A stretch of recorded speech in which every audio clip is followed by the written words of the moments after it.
جب سیدنا عمر فاروق رضی اللہ تعالیٰ عنہ شہید ہوئے تو اب خلافت کا مسئلہ آتا ہے، کیونکہ سب سے اہم مسئلہ خلیفہ کا چننا، اپنے امیر کو مقرر کرنا، اور سارے لوگ اس سے راضی رہیں، یہ بہت اہم مسئلہ ہوتا ہے۔ تو سیدنا عمر فاروق رضی اللہ تعالیٰ عنہ کو جو مسجد میں مارا تھا ظالم ابو لولو فیروز مجوسی، وہ تو خودکشی کر کے ختم ہو گیا، لیکن 3 دن تک سیدنا عمر فاروق رضی اللہ تعالیٰ عنہ باحیات تھے۔ ان 3 دنوں کے اندر آپ نے کافی نصیحتیں کی، وصیتیں فرمائی۔ ان میں سے ایک وصیت یہ بھی تھی کہ آپ نے ایک شورا قائم کی تھی 6 صحابہ کی۔ اب خلیفہ کا انتخاب سب سے پہلے کیسے ہوا آپ کو میں بتاتا ہوں۔ اس سے قبل 2 خلیفہ عام مسلمانوں کی رائے سے متفق سب تھے اس بات پر خلیفہ کا انتخاب ہوا، جیسے حضرت ابو بکر صدیق رضی اللہ تعالیٰ عنہ کا اور حضرت عمر فاروق رضی اللہ تعالیٰ عنہ کا بھی۔ تمام صحابہ اس وقت جتنے موجود تھے، مہاجرین انصار، سب کا اتفاق تھا۔ یہ اور بات ہے کہ حضرت عمر فاروق کے متعلق حضرت ابو بکر صدیق رضی اللہ تعالیٰ عنہ نے پہلے سے اعلان کر دیا تھا۔ اب حضرت عمر کی شہادت کے بعد، بلکہ حضرت عمر نے اپنی شہادت سے پہلے 6 بڑے صحابہ جو عشرہ مبشرہ میں سے ہیں، جو رسول اللہ کے نہایت قریبی صحابہ تھے، ان کو طلب فرمایا۔ ان میں حضرت طلحہ ہیں، حضرت زبیر ہیں، حضرت سعد بن ابی وقاص ہیں، حضرت عبد الرحمن بن عوف ہیں، اور پھر حضرت عثمان غنی اور حضرت علی ابن ابی طالب کرم اللہ وجہہ الکریم۔ یہ 6 صحابہ عشرہ مبشرہ میں سے ہیں۔ ان کے متعلق رسول اللہ صلی اللہ علیہ وسلم نے دنیا میں ہی جنت کی بشارت دی ہے، اور یہ معزز تھے، سابقین اولین میں سے تھے، یعنی سب سے پہلے اسلام لانے والوں میں سے تھے۔ حضرت عمر فاروق رضی اللہ تعالیٰ عنہ نے ان 6 سے کہا کہ تم سب اتفاق رائے سے مسلمانوں کے لیے امیر کا انتخاب کر لینا، کسی خلیفہ کا انتخاب کر لینا، اور زیادہ دن تک مسلمانوں کو الجھن کا شکار ہونے نہ دینا۔ یہاں تک کہ حضرت مغیرہ بن شعبہ رضی اللہ تعالیٰ عنہ ایک صحابی ہیں، ان کو، حضرت ابو موسیٰ اشعری ایک صحابی، ان کو حضرت عمر فاروق رضی اللہ تعالیٰ عنہ نے ایک گھر کے دروازے پر جمع کر دیا تھا۔ یہ 6 صحابہ اندر ہیں اور کچھ مہاجرین اور انصار صحابہ ہیں، کہ کسی بھی باہر والے شخص کو یہاں اندر آنے نہ دینا جب تک کہ یہ لوگ خلیفہ کا انتخاب نہ کر لیں، فتنہ ہو سکتا ہے۔ نئے لوگوں کا شامل ہونا فتنے کا سبب بنتا ہے۔ حضرت عمر فاروق رضی اللہ تعالیٰ عنہ کی یہ بڑی دور اندیشیاں ہیں۔ میں ابھی اور بھی آپ کو بتاؤں کہ ان کی سیاست کیسی تھی حضرت عمر فاروق کی، جس کی وجہ سے معاملات کتنے ٹھیک ٹھاک تھے۔ 6 لوگوں کے اوپر آپ نے یہ ذمہ داری چھوڑی۔ اب انتخاب کیسے ہوا، خلیفہ کو کیسے منتخب کیا گیا، کیسے الیکٹ کیا گیا یا سیلیکٹ کیا گیا؟ اس کا طریقہ یہ رہا کہ حضرت عبد الرحمن بن عوف، ان کا بڑا کردار ہے، اس میں بڑا اہم رول ہے۔ یہ پہلے مدینہ طیبہ میں مہاجرین اور انصار صحابہ کے پاس قریب جا جا کر کے ان کی رائے لیتے تھے۔ تم بتاؤ تمہاری رائے کیا ہے، تم بتاؤ تمہاری رائے کیا ہے، رسول اللہ صلی اللہ علیہ وسلم کے اصحاب میں سب سے افضل اب کون ہے اور کس کو خلیفہ ہونا چاہیے؟ تو اکثر مہاجرین اور انصار حضرت عثمان غنی کے بارے میں کہتے تھے کہ حضرت عثمان بن عفان کو ہونا چاہیے، کیونکہ وہ داماد رسول بھی ہیں اور اسلام پر ان کا بڑا احسان ہے، امت پر، اور بڑے فیاض ہیں، سخی ہیں۔ اس اعتبار سے اب اس کے بعد سب کی رائے لے کر کے حضرت عبد الرحمن بن عوف آئے، اور پھر حضرت عمر فاروق کا انتقال ہو گیا۔ پھر یہ 6 لوگ بیٹھے ہیں تو عبد الرحمن بن عوف کھڑے ہوئے، کہا میری تو خواہش نہیں ہے خلیفہ بننے کی۔ حضرت عمر نے 6 لوگوں کا نام دیا تھا کہ 6 میں سے کوئی بھی ایک منتخب کر، میری تو خواہش نہیں ہے خلیفہ بننے کی۔ تو ان کی بات پر حضرت سعد بن ابی وقاص کھڑے ہوئے، کہا میری بھی خواہش نہیں ہے خلیفہ بننے کی۔ 2 تو نکل گئے۔ اس کے بعد حضرت عبد الرحمن بن عوف نے کہا یہ تعداد کو اور کم کرنا چاہیے۔ حضرت زبیر سے پوچھا آپ کی کیا خواہش ہے؟ کہا کہ میں اپنے لیے نہیں، حضرت علی کے لیے میں اپنے آپ کو ترجیح دیتا ہوں۔ سجیسٹ کیا کہ میری طرف سے حضرت علی کرم اللہ وجہہ الکریم۔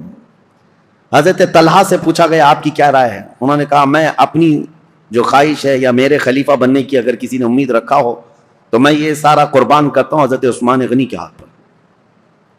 2 اور کم ہو گئے۔ حضرت طلحہ نے کہا میری خواہش نہیں ہے، میں حضرت عثمان کو سجیسٹ کرتا ہوں، اور حضرت زبیر نے کہا میں حضرت علی کو سجیسٹ کرتا ہوں۔ 4 کم ہو گئے یہ 6 کی شورا کی جماعت میں۔ پہلے 2 تو انہوں نے کہا ہم خلیفہ کے امیدوار ہے ہی نہیں۔ تو جب یہ چار پیچھے ہٹ گئے تو اب حضرت علی اور حضرت عثمان دو بچے تھے، حضرت عبد الرحمن بن عوف۔ اب ان دونوں کے درمیان کسی کو منتخب کرنا ہے، تو پہلے حضرت عثمان غنی کے پاس گئے، نہیں پہلے حضرت علی کرم اللہ وجہہ الکریم کے پاس گئے، کہا میں اللہ کے احکام اور رسول اللہ کی سنت پر اور آپ سے، ہم سے پہلے جو گزر چکے دو خلفاء کی سنت پر آپ سے بیعت لینا چاہوں، تو آپ کا کیا ارادہ ہے؟ حضرت علی رضی اللہ تعالیٰ عنہ نے فرمایا دیکھا جائے گا۔ آپ نے اتنا ہی جواب دیا، اور اس کے بعد حضرت عبد الرحمن بن عوف نے کہا کہ اگر میں آپ کی بیعت نہ کروں، حضرت علی سے پوچھا آپ حقدار ہیں، ابھی امیدوار ہیں؟ حضرت عبد الرحمن بن عوف خود کہتے ہیں اگر میں آپ کی بیعت نہ کروں تو آپ میرے لیے کس کو مشورہ دیں گے آپ کے علاوہ؟ حضرت علی نے کہا اگر آپ میرے ہاتھ پہ نہیں بیعت کرنا چاہتے ہیں تو میں مشورہ دیتا ہوں کہ عثمان بن عفان کے ہاتھ پہ بیعت کرو۔ حضرت عبد الرحمن بن عوف پھر حضرت عثمان کے پاس آئے، کہا میں اللہ کے احکام اور رسول اللہ کی سنتوں پر اور دونوں پیشتر خلفاء کی سنتوں پر آپ سے بیعت لینا چاہوں۔ تو حضرت عثمان غنی نے کہا ٹھیک ہے، انہوں نے منظوری دی۔ پھر حضرت عثمان غنی سے حضرت عبد الرحمن بن عوف نے یہ پوچھا کہ اگر میں آپ سے بیعت نہ کروں، آپ حقدار ہیں، آپ خلافت کے مستحق ہیں، اس کے باوجود اگر میں آپ کے ہاتھ میں بیعت نہ کروں تو میرے لیے کسی دوسرے آدمی کے متعلق آپ مشورہ دے سکتے ہیں، میں کس کے ہاتھ میں بیعت دوں؟ حضرت عثمان غنی نے کہا اگر آپ میرے ہاتھ پہ بیعت نہیں ہونا چاہتے تو میں مشورہ دیتا ہوں علی بن ابی طالب کے ہاتھ پہ ہو جائیں۔ یہ الگ الگ لے جا کر کے حضرت عبد الرحمن بن عوف نے پوچھا تھا، ان کو الگ لے جا کر، ان کو الگ لے جا کر، اور اس کے بعد پھر یہ بھی پوچھا تھا دونوں سے کہ اگر آپ کے ہاتھ پر بیعت نہ کی جائے تو کیا آپ کو اس کا قلق ہوگا؟ کہا قطعاً نہیں ہوگا، اس بات کا نہ غم ہوگا نہ قلق ہوگا۔ اس کے بعد حضرت عبد الرحمن بن عوف، مہاجرین اور انصار سب جماعت موجود تھی، اس جماعت کے درمیان آئے، اور یہ چھ صحابہ عشرہ مبشرہ یہ بھی آئے۔ تو حضرت عبد الرحمن بن عوف نے اپنا سارا ماجرا بتایا کہ لوگوں سے میں نے معلوم کیا، اور اس کے بعد حضرت علی سے بھی میں نے پوچھا، حضرت عثمان سے بھی پوچھا، لوگوں نے پوچھا کہ کیا معلوم کیا، کیا پوچھا آپ نے لوگوں سے، اور کیا آپ کو نتیجہ ملا؟ تو حضرت عبد الرحمن بن عوف نے کہا جو مجھے نتیجہ ملا وہ یہ ہے کہ حضرت عثمان کا ہاتھ پکڑتے ہیں اور کہتے ہیں میں اللہ اس کے رسول کے احکام پر ان کے ہاتھ پر بیعت کرتا ہوں۔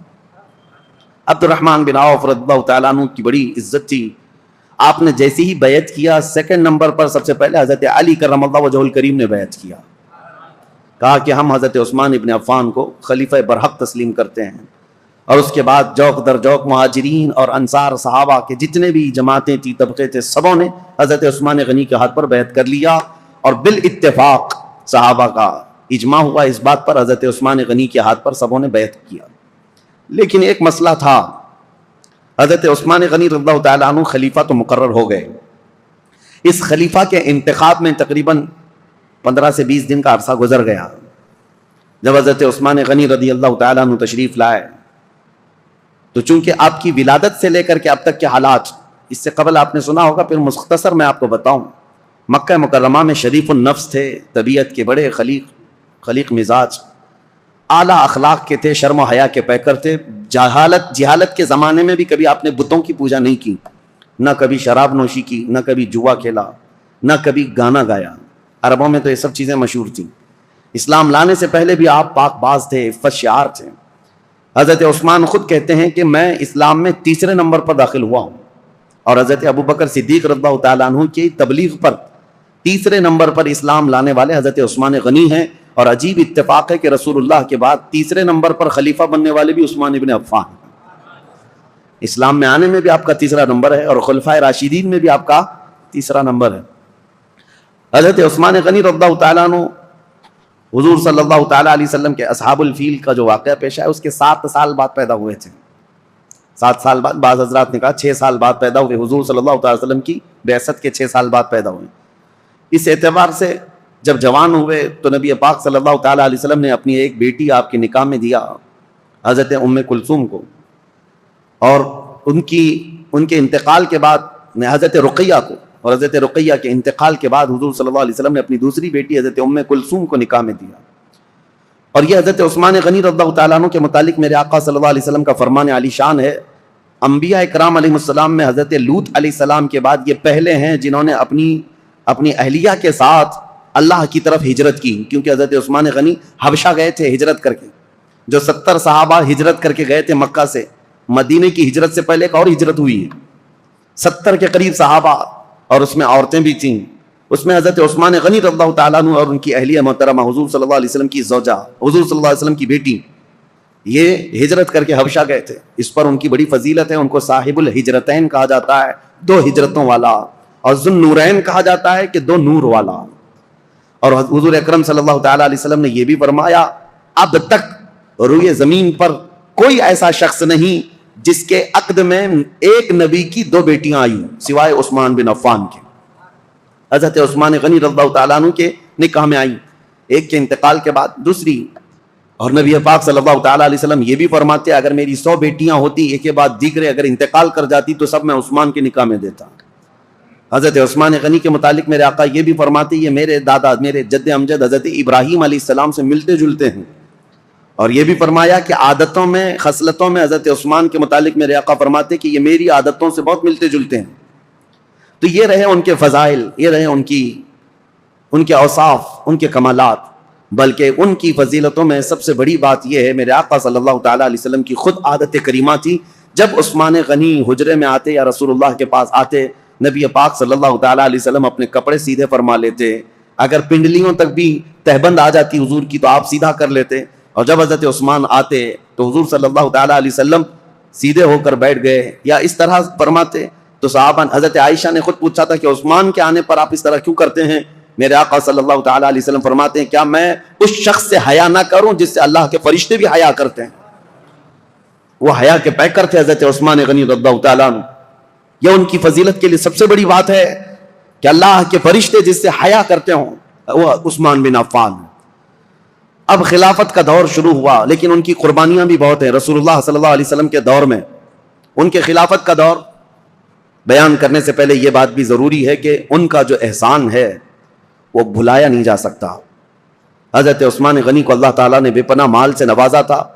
وہ تنہا خلیفہ ایسے ہیں جنہوں نے بیت المال سے پوری زندگی میں 1 روپیہ بھی خرچہ نہیں کیا اپنے لیے، ورنہ دوسرے خلفاء کا وظیفہ مقرر تھا. حضرت ابوبکر کا بھی تھا، حضرت عمر کا بھی تھا، تنخواہ مقرر تھی بیت المال سے. حضرت عثمان نے کوئی تنخواہ نہیں لی پوری زندگی بھر، بلکہ ان کا مال اتنا تھا کہ رسول پاک صلی اللہ تعالیٰ علیہ وسلم جیش العسرہ کے وقت، ایک جنگ میں جانے کے وقت ترغیب دے رہے تھے مسلمانوں کو کہ کوئی مال اللہ کی راہ میں خرچ کرے. تب حضرت عثمان غنی آئے تھے اور کہا تھا میری طرف سے 100 اونٹ اور ساز و سامان کے ساتھ. حضور صلی اللہ علیہ وسلم نے دوبارہ ترغیب دیا تو حضرت عثمان پھر کھڑے ہوئے کہا میری طرف سے 200 اونٹ اور ساز و سامان. تیسری مرتبہ حضور نے فرمایا تو حضرت عثمان کھڑے ہوئے کہا 300 اونٹ میری طرف سے اور ساز و سامان. نبی پاک صلی اللہ تعالیٰ علیہ وسلم کھڑے ہوئے اور پھر حضرت عثمان غنی 1000 دینار، 40 دینار پر زکوٰۃ واجب ہوتی ہے، 7.5 تولہ سونے کے برابر 40 دینار ہوتے ہیں. 1000 دینار حضرت عثمان غنی جھولیوں میں بھر کر رسول پاک صلی اللہ علیہ وسلم کے پاس لا کر نظر کر دیا. حضور صلی اللہ تعالیٰ علیہ وسلم ان کے لائے ہوئے دینار کو الٹ پلٹ کرتے تھے اور ممبر پر کھڑے ہو کر فرماتے آج کے بعد سے عثمان کو کوئی عمل نقصان نہیں دے سکتا، ان پر جنت واجب ہو چکی ہے. حضرت عثمان غنی کی یہ قربانیاں میرے عزیزو، یہ آسان لگتا ہے 100 اونٹ 200 اونٹ 300 اونٹ. اس زمانے میں بھی اونٹ کی قیمت جو ہے آج کی مشہور کار کے برابر تھی. اس وقت کی سواریاں ہیں، وہ جس کے پاس 1 اونٹ ہے یہ سمجھ لے کہ وہ بڑا امیر شخص ہوا کرتا تھا. اونٹ کی سواری مہنگی سواریوں میں سے ہوتی تھی، اور 100 اونٹ نظر کر دینا، بلکہ 300 اونٹ ایک جنگ میں نظر کر دینا.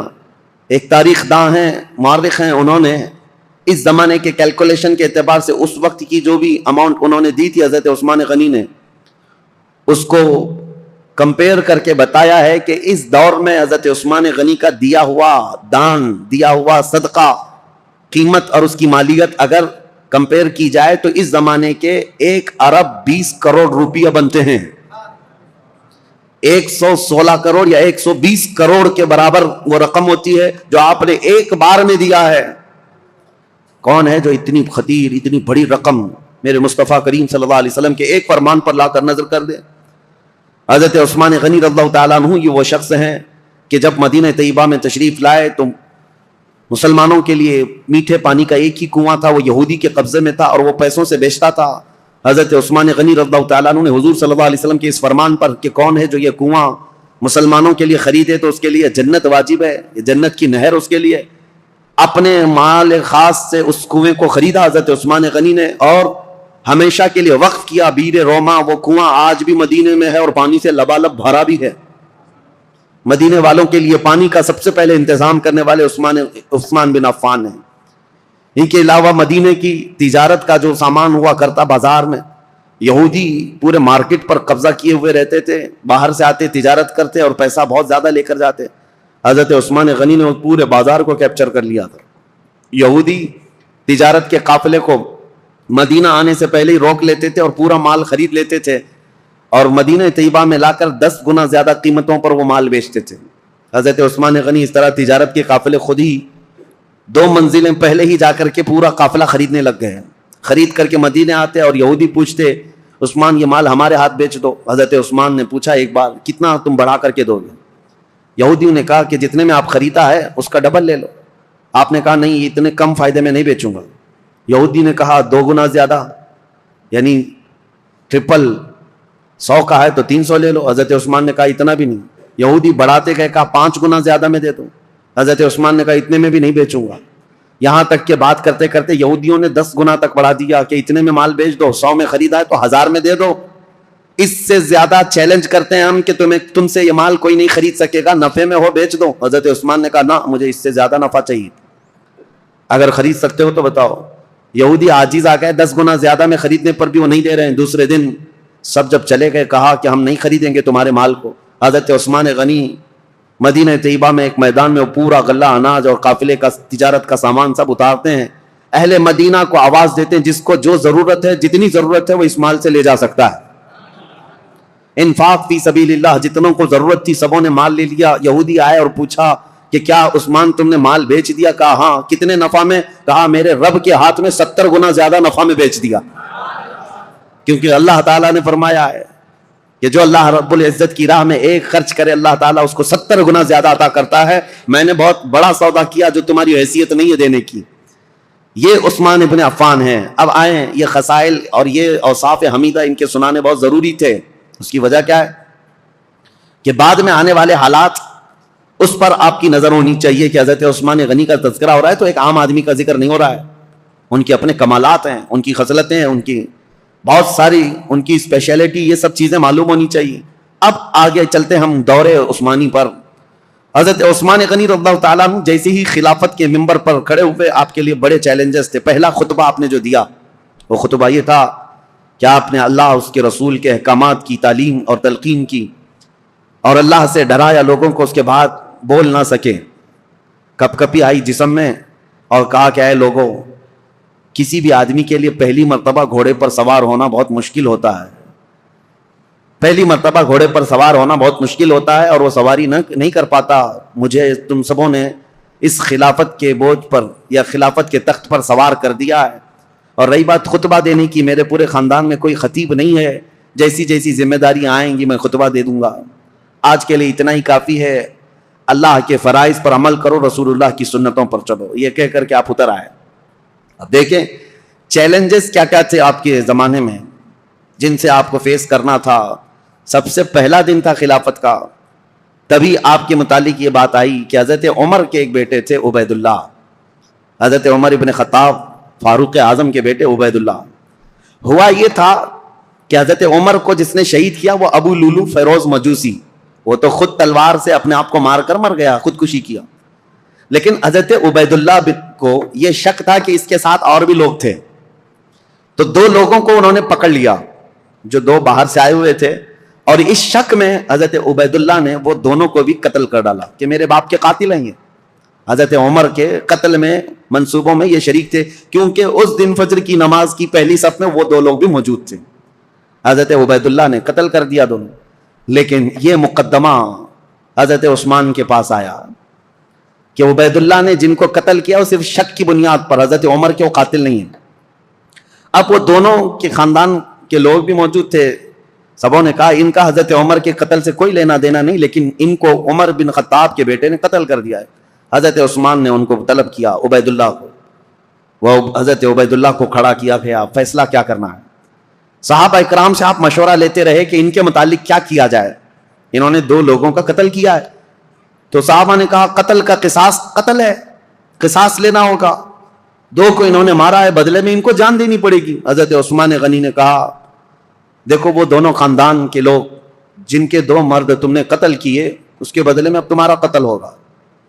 لیکن کچھ صحابہ آئے اور کہا عثمان ابن عفان سے, کہا یہ کیسی بات ہے کہ ابھی ابھی خلیفہ برحق عمر ابن خطاب کا انتقال ہوا, ان کے گھر والوں کے لیے بڑا صدمہ ہے کہ وہ بھی قتل ہوئے ہیں, شہید ہوئے ہیں, اور آج ہم ان کے بیٹے کو قتل کر رہے ہیں قصاص میں. حضرت عثمان طبیعت کے بڑے نرم مزاج ہیں, پہلے خلیفہ سے بالکل برعکس, یعنی حضرت عمر کے سے مزاج میں ان کا مزاج زمین آسمان کا فرق ہے. حضرت عثمان غنی رضی اللہ تعالیٰ عنہ نے وہ دونوں مقتول جو تھے, قتل ہوئے تھے, ان کے خاندان والوں سے کہا کہ اگر تم بدلے میں قصاص میں جان کے بدلے کوئی اور چیز طلب کرنا چاہو تو بتاؤ. انہوں نے کہا ہمیں مال کی ضرورت ہے. حضرت عثمان نے جتنا انہوں نے طلب کیا تھا اس کا 10 گنا بڑھا کر کے اپنے جیب خاص سے وہ دونوں کے قتل کی دیت ادا کر دی. خون بہا اس کو کہا جاتا تھا, اور قتل کے بدلے میں یہ فدیہ دے کر کے ان کو آزاد کر, ان کو رخصت کر دیا. اس طرح حضرت عبید اللہ بن عمر کو بھی انہوں نے بچا لیا. یہ پہلا مقدمہ تھا جو حضرت عثمان ابن عفان کی خلافت کے دور میں پیش آیا.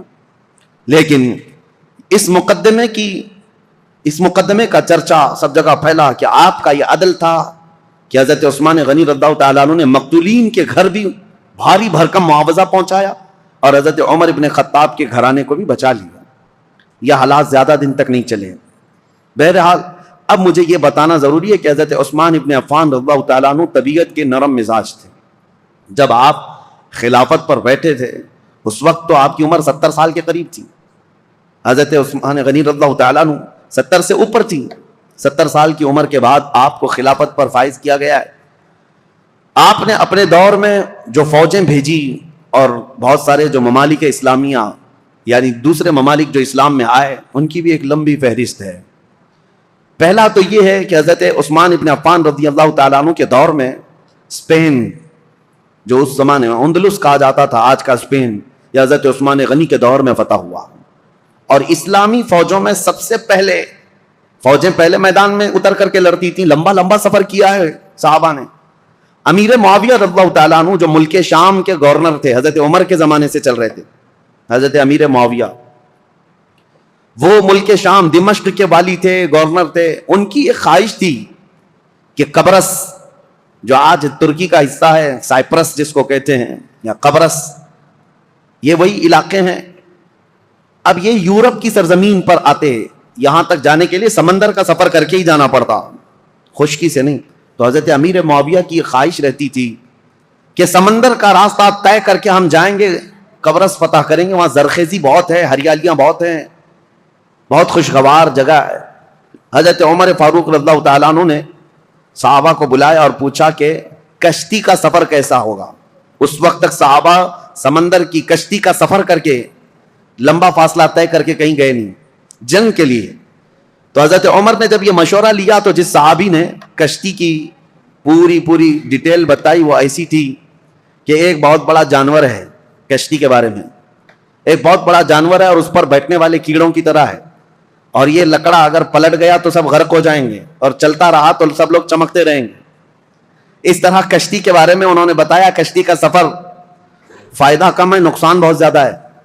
حضرت عمر رضی اللہ تعالیٰ عنہ نے فوراً ہی کہا تھا میں مسلمانوں میں سے کسی بھی جماعت کو ایسے سخت سفر پر روانہ کرنے کے لیے بالکل منظوری نہیں دے سکتا. تو حضرت عمر کے پورے دور میں سمندر کے سفر پر صحابہ کو کبھی بھیجا نہیں گیا تھا, جبکہ حضرت امیر معاویہ کی بڑی خواہش تھی کہ سمندر کا سفر طے کر کے جائیں گے اور اس علاقے کو بھی فتح کر کے دائرہ اسلام میں داخل کریں گے. ان کو اجازت کبھی نہیں ملی. اب حضرت عثمان کا دور آیا تو چونکہ حضرت امیر معاویہ حضرت عثمان غنی رضی اللہ تعالیٰ عنہ کے رشتہ داروں میں سے بھی ہیں, اور ایک بڑا الزام حضرت عثمان غنی پر یہی ہے کہ وہ رشتہ داروں کا بہت خیال کرتے تھے اور ان کو بہت زیادہ نوازتے تھے. یہ بات حقیقت ہے کہ حضرت عثمان غنی اپنے رشتہ داروں کے لیے بہت نرمی رکھتے اور اپنے مال سے بہت زیادہ ان کی مدد کیا کرتے تھے. لیکن ان رشتہ داروں میں کچھ تو نااہل بھی نکلے, بہرحال حضرت عثمان غنی رضی اللہ تعالیٰ عنہ نے حضرت امیر معاویہ کی اس درخواست کو منظور کر لیا کہ کشتی کا سفر کر کے یہ قبرص جائیں گے, ترکی کا سفر. یہ سب سے پہلے مسلمانوں کی جماعت ہے جو کشتی میں سوار ہو کر کے جا رہی ہے، لیکن ساتھ میں حضرت عثمان نے یہ پابندی لگائی تھی کہ کسی بھی مسلمان کو زور زبردستی جہاد میں شریک نہیں کیا جائے گا، جس کی مرضی ہوگی وہ امیر معاویہ کی عمارت میں، ان کی سپہ سالاری میں جا سکتا ہے۔ تو کسی کے اوپر بھی سختی کے ساتھ یہ حکم نہیں لگایا گیا۔ حضرت امیر معاویہ نے اعلان کیا جتنے مسلمان ساتھ ہوئے گئے، لیکن قبرص کے علاقے کے لوگ، سائپرس کے لوگ ٹھنڈے مزاج کے لوگ تھے، وہ جنگ اور جدال کو پسند کرنے والے لوگ نہیں تھے، انہوں نے بغیر جنگ کے اپنا سارا علاقہ حضرت امیر معاویہ کے حوالے کر دیا۔ قبرص، سائپرس، یہ ترکی کے جو علاقے ہیں یہ فتح ہوئے اور وہاں پرچم اسلام لہرانے لگا، اور اس زمانے سے لے کر آج تک پرچم اسلام لہرا رہا ہے۔ سمندر کے باہر اسلامی فوجیں جو پہنچیں سمندر کو کراس کر کے، یہ حضرت عثمان غنی کے دور میں ہوا۔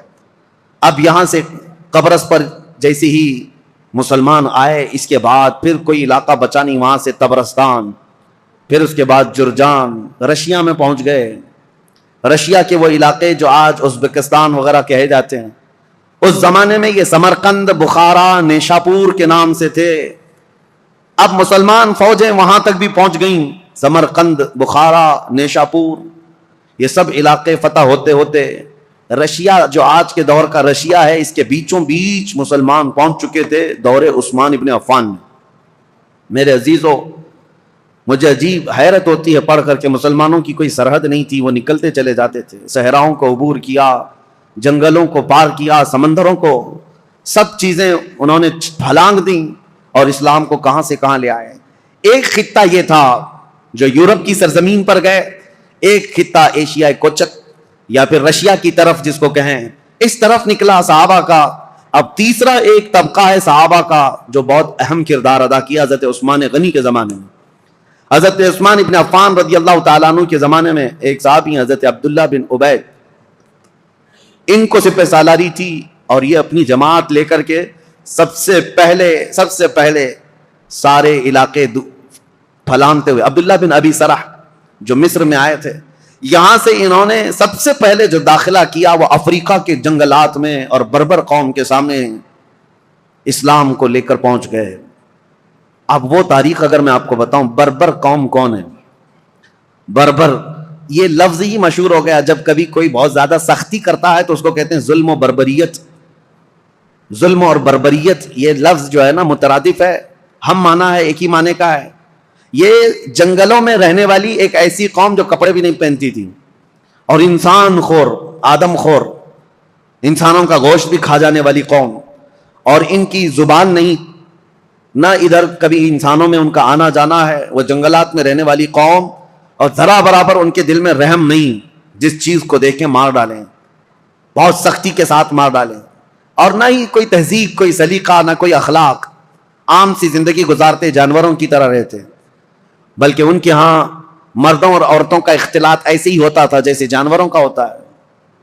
یہ بربر قوم افریقہ کے جنگلات میں رہنے والی، اس قوم کے پاس بھولے بھٹکے اگر کوئی انسان پہنچ بھی جاتا تو ان کا لقمہ بن جاتا تھا، شام میں اس کا کباب بننے والا ہوتا، وہ اس کو بھون کر کھا جاتے تھے۔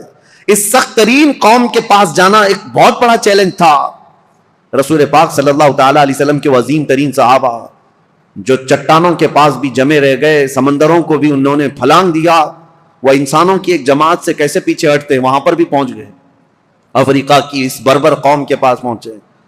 اب آپ کو میں بتاؤں، وہ بربر قوم جو آدم خور تھی، انسانوں کو کھاتی، ظلم ان کا بہت انتہا کو رہتا، وہ اچانک دائرہ اسلام میں آئے، میرے مصطفیٰ کریم صلی اللہ علیہ وسلم کے سچے غلاموں میں شامل ہوئے۔ کیسے یہ انقلاب آ سکتا ہے؟ کبھی آپ سوچیں، ہم نے بہت تحقیق کی کہ ایک نئی قوم کے پاس جانے کے لیے ان کی زبان تو کم سے کم معلوم ہونی چاہیے، ان کو تبلیغ کس زبان میں کریں، اور عربوں کا حال یہ ہے کہ وہ اپنی عربی چھوڑ کر دوسری زبان بولنا ہی نہیں چاہتے۔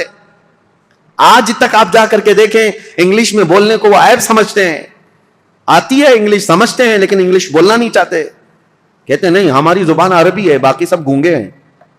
عرب کو آج بھی اپنی زبان پر وہ فخر ہے، وہ دوسری زبانوں کو کچھ بھی اپنے ہاں آنے نہیں دیتے۔ اس بربر قوم کے پاس جو زبان تک نہیں جانتی، صحابہ دین اسلام لے کر کیسے گئے؟ ہم نے معلوم کیا تو اس بربر قوم کو انہوں نے زبان سے نصیحتیں نہیں کی، بلکہ صرف اخلاق رسول سے ان کو اسلام کی طرف مائل کیا ہے۔ صرف میرے آقا صلی اللہ تعالی علیہ وسلم کی خوشبوئیں تھیں جو اس افریقہ کے جنگلات میں رہنے والی قوم کو بھی اسلام کا گرویدہ بنایا. یہ دور عثمانی میں افریقہ میں اسلام داخل ہو چکا. افریقہ کے علاقے فتح ہوتے گئے اور اس کے بعد ایک دو نہیں، آج کے بر اعظم افریقہ، جو افریقہ کا کانٹیننٹل جس کو کہتے ہیں پورا علاقہ، اس کے کئی ممالک ایسے ہیں جو حضرت عثمان غنی رضی اللہ تعالیٰ عنہ کے دور میں پرچم اسلام سے لہراتے رہے تو آج تک وہ اسلام میں ہیں. افریقہ کی سرزمین تک اسلام پہنچ گیا. اب یہاں سے افریقہ میں نے 3 علاقے بتائے، ایک ترکی کی طرف قبرص اور ایک رشیا کی طرف سمرقند، بخارا، نیشاپور، اور تیسرا افریقہ کی سرزمین تک اسلام کو پہنچانے والی جماعتیں حضرت عثمان ابن عفان کے دور کی تھیں. اور سب سے پہلے سمندری سفر طے کر کے جانے والی جماعت بھی حضرت عثمان غنی رضی اللہ تعالیٰ عنہ کے دور کی تھی. خلافت کے کل 12 سال آپ کو ملے. حضرت عثمان غنی رضی اللہ تعالیٰ عنہ خلافت کے کل 12 سال تھے. ان 12 سالوں میں شروع کے 6 سال نہایت ہی اعلیٰ تھے، سب امن و امان اور سب جگہ اتنے مال کی فراوانی تھی.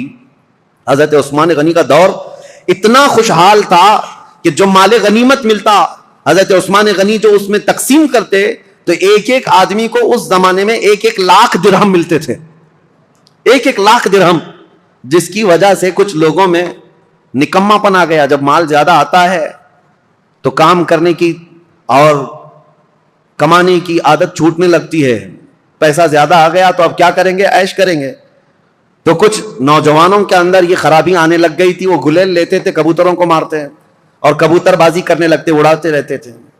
پیسے کا نشہ ہی کھیل کود میں لگا دیتا ہے. حضرت عثمان غنی رضی اللہ تعالیٰ عنہ نے اتنا مال تقسیم کیا تھا کہ یہ نکمے ہونے لگے. اس کے لیے باضابطہ طور پر ایک آفیسر، ایک وزیر بنایا حضرت عثمان غنی نے. اور اس سخت قسم کے وزیر، وہ صحابی رسول تھے، سب کی گلیلیں پکڑ کر انہوں نے کاٹ دی اور جتنے کھیلتے تھے کبوتر ان سب کو قید کیا. یہ سختی کے ساتھ آپ نے کبوتر بازی کو بند کیا تھا. یہ صرف میں مثال کے لیے بتا رہا ہوں کہ فراوانی اتنی آئی، کشادگی اتنی آئی، خوشحالی اتنی آئی کہ ایک ایک شخص کو 1-1 لاکھ درہم ملا کرتے تھے مال غنیمت سے. اب یہ فراوانی آنے کے بعد ہی، اسی لیے کہتے ہیں نا جب مال زیادہ ہوتا ہے تو لوگوں میں فتنے بھی بڑھنے لگ جاتے ہیں، فتنے بھی زیادہ ہونے لگتے ہیں. ایک بات آپ یاد رکھنا، اس مسجد کے صدر ٹرسٹی بننے کی بہت زیادہ خواہش ہوتی ہے جس مسجد کی انکم زیادہ ہوتی ہے. بہت سارے لوگوں کا یہ حال ہے. کسی غریب مسجد میں ٹرسٹی بناؤ، دوسرے دن استعفیٰ دے کے بھاگا آئے گا. یہاں تو کچھ ہے ہی نہیں، بلکہ بار بار چندہ کر کر کے امام کو دینا پڑتا ہے، بار بار چندہ کر کے مسجد کو دیکھنا پڑتا ہے. غریب مسجد کا جلدی کوئی بننا نہیں چاہتا. ہاں جس کی بہت ساری دکانیں ہیں، بہت سارا اس کا انکم کا آنا جانا لگا ہوا ہے. دیکھو کتنے امیدوار ہیں، ہر گلی میں ایک صدر کھڑا ہے. مال زیادہ ہے تو فتنے بھی زیادہ. جب مال زیادہ بڑھنے لگتا ہے تو سب کی آنکھیں بھی کھل جاتی ہیں کہ ہمیں بھی خدمت کرنے کا موقع ملے. سب بات یہی کرتے ہیں ہم کو بھی خدمت کرنے کا موقع ملے. اس میں کس کی خدمت کا؟ پیٹ کی خدمت کا. یہ موقع بہت سارے لوگوں کو چاہیے ہوتا ہے. اسی لیے سیدنا ابو بکر صدیق اور حضرت عمر کے دور کا یہ حال تھا کہ وہ بیت المال میں 1 درہم بھی بچاتے نہیں تھے، بانٹ کر کے جھاڑو بھی جھاڑ دیتے تھے. یہاں مال رہے گا تو فتنہ نہ ہونے پائے. اب 2 چیزیں حضرت عثمان غنی رضی اللہ تعالیٰ عنہ کے دور میں آئی اور مسلمانوں پر ایک بہت برا اثر قائم کر گئی. ایک تو یہ تھی کہ خوشحالی بہت زیادہ آئی. اب اسلام بہت دور دور تک جا چکا ہے. ظاہر سی بات ہے اتنی دور تک ایک خلیفہ کی نگرانی میں چل رہا اتنا بڑا خطہ. یہ ضروری تو نہیں کہ ہر اسلام میں آنے والا سب مخلص ہی ہوگا. کئی فتنے بھی تھے، کئی نئے لوگ اس میں آ رہے تھے. اب حضرت عثمان غنی رضی اللہ تعالیٰ عنہ کے دور خلافت میں جو بڑے معاملات پیش آئے اس کی طرف میں آتا ہوں. دوسرا ایک کام یہ ہو گیا تھا کہ حضرت عمر کے زمانے میں ان کی دور اندیشی دیکھیں. حضرت عمر کی، حضرت عمر نے ایک پابندی لگائی تھی. جو بڑے بڑے صحابہ تھے قریش خاندان کے، ان سب کو پابندی لگا رکھی تھی حضرت عمر نے کہ کوئی بھی مدینے کے باہر جائے گا نہیں. کیوں جانتے ہیں؟ میں پڑھ کر کے حیرت میں تھا کہ حضرت عمر نے یہ پابندی کیوں لگائی تھی. شہزادوں کو بھی پابندی تھی، بڑے صحابہ کو بھی پابندی تھی کہ باہر جائیں گے تو نئے نئے علاقے ہیں اور رسول اللہ صلی اللہ علیہ وسلم کی رشتہ داری کا اعزاز لے کر یہ سب سر آنکھوں پر بٹھائیں گے اور ان کو اتنا چڑھائیں گے کہ خلیفہ کے خلاف بھڑکا بھی دیں گے. آپ ہی خلیفہ بن جائیں. ہر علاقے کا ایک پیر صاحب ہو جائے گا. حضرت عمر فاروق نے سب کو مدینے سے باہر جانے پر پابندی لگائی تھی کہ کوئی باہر نہیں جائیں گے. یہ ان کی دور اندیشی تھی. یہ نہیں ہے کہ مسلمانوں کا ایک خلیفہ پر متفق ہونا بہت ضروری ہے, ورنہ سب کا سب نظام درہم برہم ہو سکتا ہے. لیکن حضرت عثمان غنی نے یہ پابندی ہٹا دی تھی. اب ہوا یہ کہ جو بھی صحابی قریش خاندان سے باہر جاتے تھے, جو نئے علاقے اسلام میں آئے تھے, وہ جوک در جوک انہیں دیکھنے کے لیے آتے تھے. یہ رسول اللہ کے خاندان کے ہیں, یہ رسول پاک صلی اللہ تعالیٰ علیہ وسلم کے اہل بیت میں سے ہیں, قریش سے ہیں, اور سب ان کے پاس جمع ہوتے. وہی جو دور اندیشی حضرت عمر کے زمانے میں تھی, حضرت عثمان غنی نے یہ سب چیزیں ہٹائی, اور اس کے بعد سب یہ چیزیں پھیلنے لگیں. صحابہ جو مدینے میں رہنے والے تھے وہ باہر جانے لگے, تو صحابہ کے دلوں میں اگرچہ بات نہیں آئی, لیکن کچھ نہ کچھ جماعتیں بننی شروع ہو گئیں الگ الگ خیالات کے. حضرت عثمان غنی رضی اللہ تعالیٰ عنہ کے دور میں کچھ چیزیں ایسی آئیں جس کو آج تک یہودی اور عیسائی انگلی اٹھاتے ہیں ان کی خلافت کے دور کے متعلق. ان کو کہتے ہیں وہ کمزور خلیفہ تھے. نہیں, وہ بہت مضبوط خلیفہ تھے, لیکن مزاج کے بڑے نرم تھے, مزاج کے بڑے نرم تھے. 6 سال آپ کی خلافت کے گزرے تھے, اس کے بعد کچھ ایسے معاملات پیش آئے کہ کچھ صحابہ جو کچھ علاقے کے گورنر تھے, حضرت عثمان غنی نے ان کو معزول کر دیا.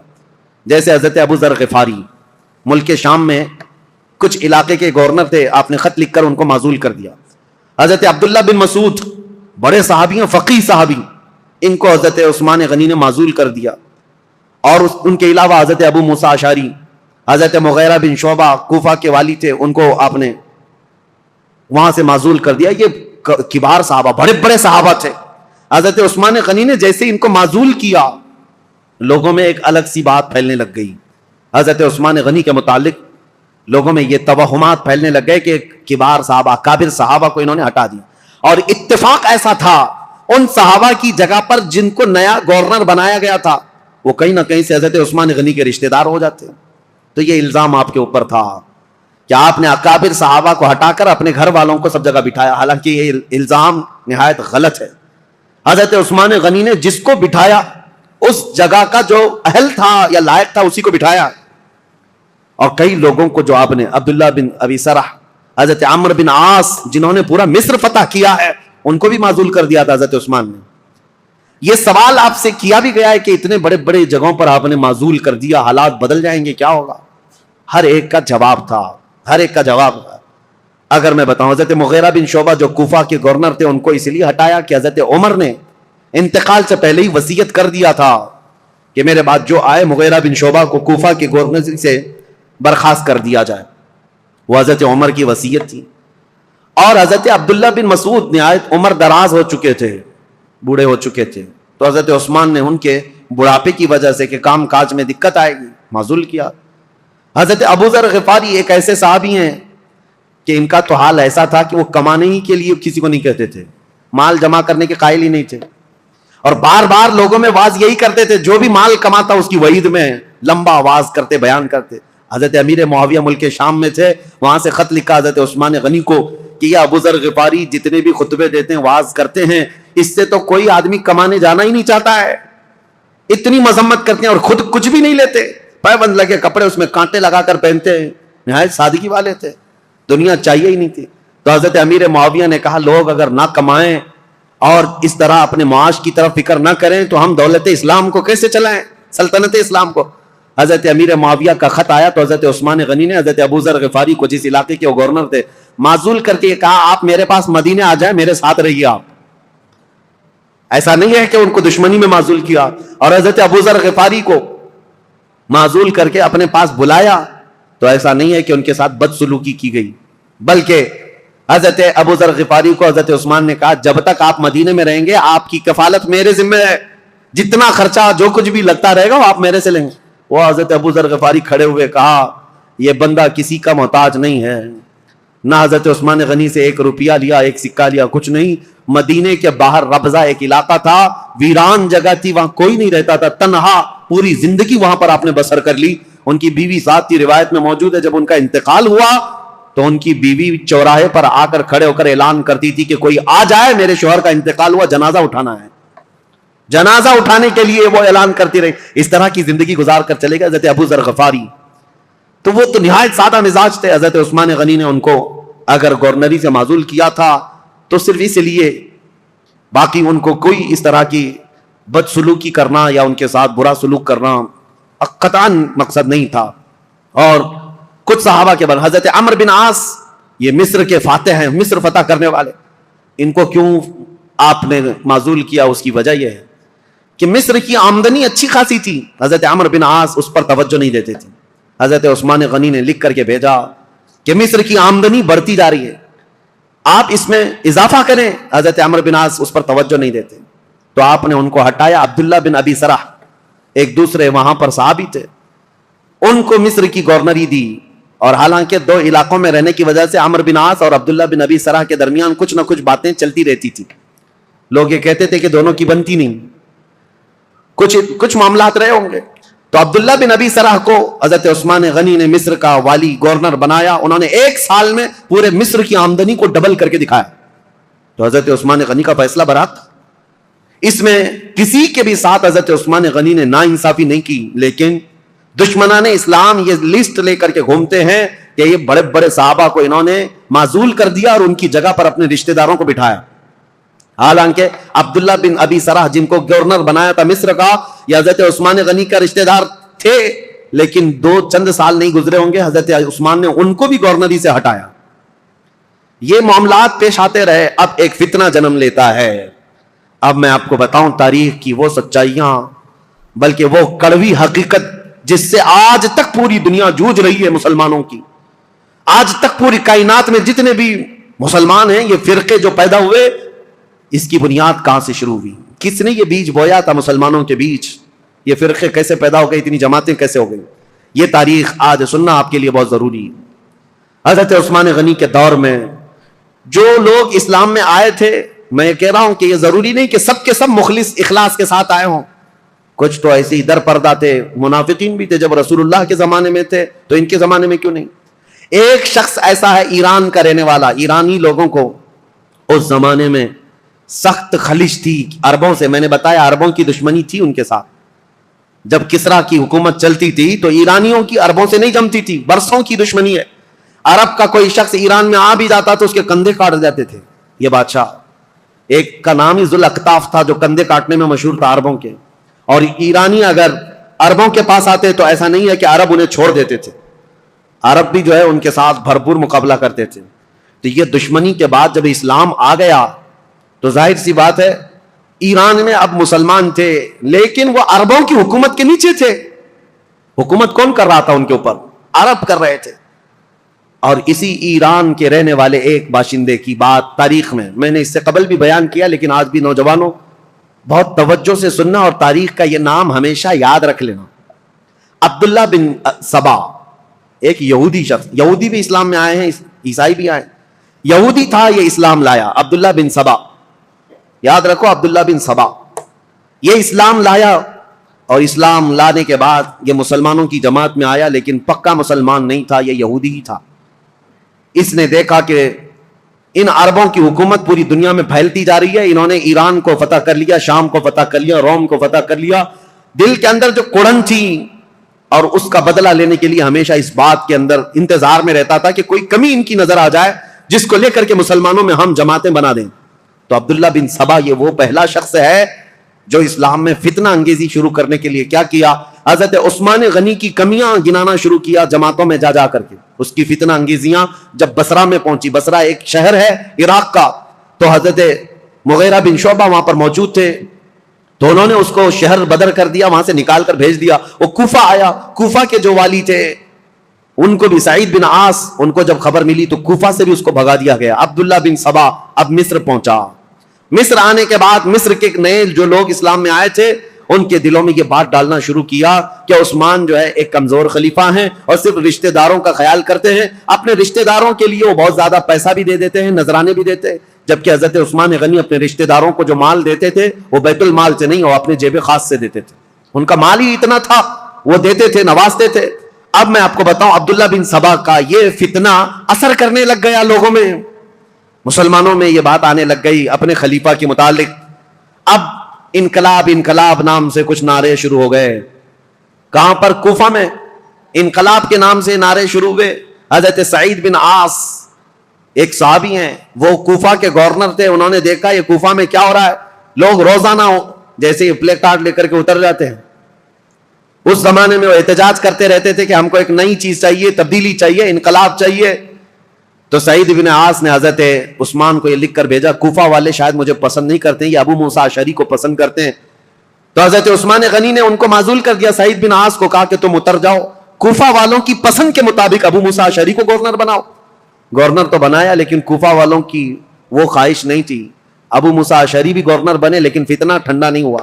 انقلاب انقلاب, کیونکہ یہودیوں کا ڈالا ہوا بیج تھا, انہیں پورے خلافت کو ہلانا تھا. خلافت کے نظام کی دشمن قوم اس دور میں بھی سب سے بڑی کوئی دشمن قوم ہے تو یہودی قوم ہے. میں آپ کو بتاؤں, مولانا محمد علی جوہر, مولانا شوکت علی, یہ آزادی کے موقع کے جو مشہور نام ہے, آپ کو پتا ہوگا, ان کی کتاب میں ایک بات انہوں نے لکھی ہے. وہ خلافت جب ختم ہو رہی تھی, ترکی کی خلافت عثمانیہ, اگرچہ نام سے خلافت قائم رہی, اور جب وہ ختم ہو رہی تھی تو یہ بیچارے دوڑ رہے تھے, بھاگ رہے تھے کہ نہیں خلافت کو قائم کرنا ہے کسی نہ کسی کو. اور خلافت کمیٹیاں ہندوستان میں بھی بنائی تھی, بھائی کلّہ میں آج بھی موجود ہے خلافت ہاؤس, یہ اس دور کا بنا ہوا ہے. اور آج بھی میلاد شریف کا جلوس جو ہے وہ خلافت ہاؤس سے نکلتا ہے. ممبئی والوں کو پتا ہے, نہیں پتا معلوم نہیں. خلافت ہاؤس آج بھی ہے بھائی کلّہ میں. خلافت کو قائم کرنے کے چکر میں وہ دوڑتے رہے. کیوں؟ ان کی بتائی ہوئی ایک بات بتا رہا ہوں. یہودیوں نے کہا تھا, ایک بڑے یہودی دانشور نے ان سے کہا تھا, ہمیں مسلمانوں کی نماز سے, ان کے زکات سے, ان کی قربانیوں سے, ان کی ٹوپی داڑھی سے, ان کی مسجدوں سے کوئی بھی نفرت نہیں, کوئی مذائقہ نہیں. وہ جتنی نمازیں پڑھنا ہے سب پڑھیں, لیکن ہم چاہتے ہیں مسلمانوں میں دو باتیں کبھی نہ آئیں, ایک دو لفظ کبھی نہ آئیں. یہودی یہ چاہتے ہیں مسلمانوں کی زبان پر دو لفظ کبھی نہ آئے, ایک جہاد کا لفظ نہ آئے, دوسرے خلافت کا لفظ نہ آئے. پوری دنیا سے انہوں نے یہ دو ناموں کو مٹانے کے لیے ایڑی چوٹی کا زور لگایا.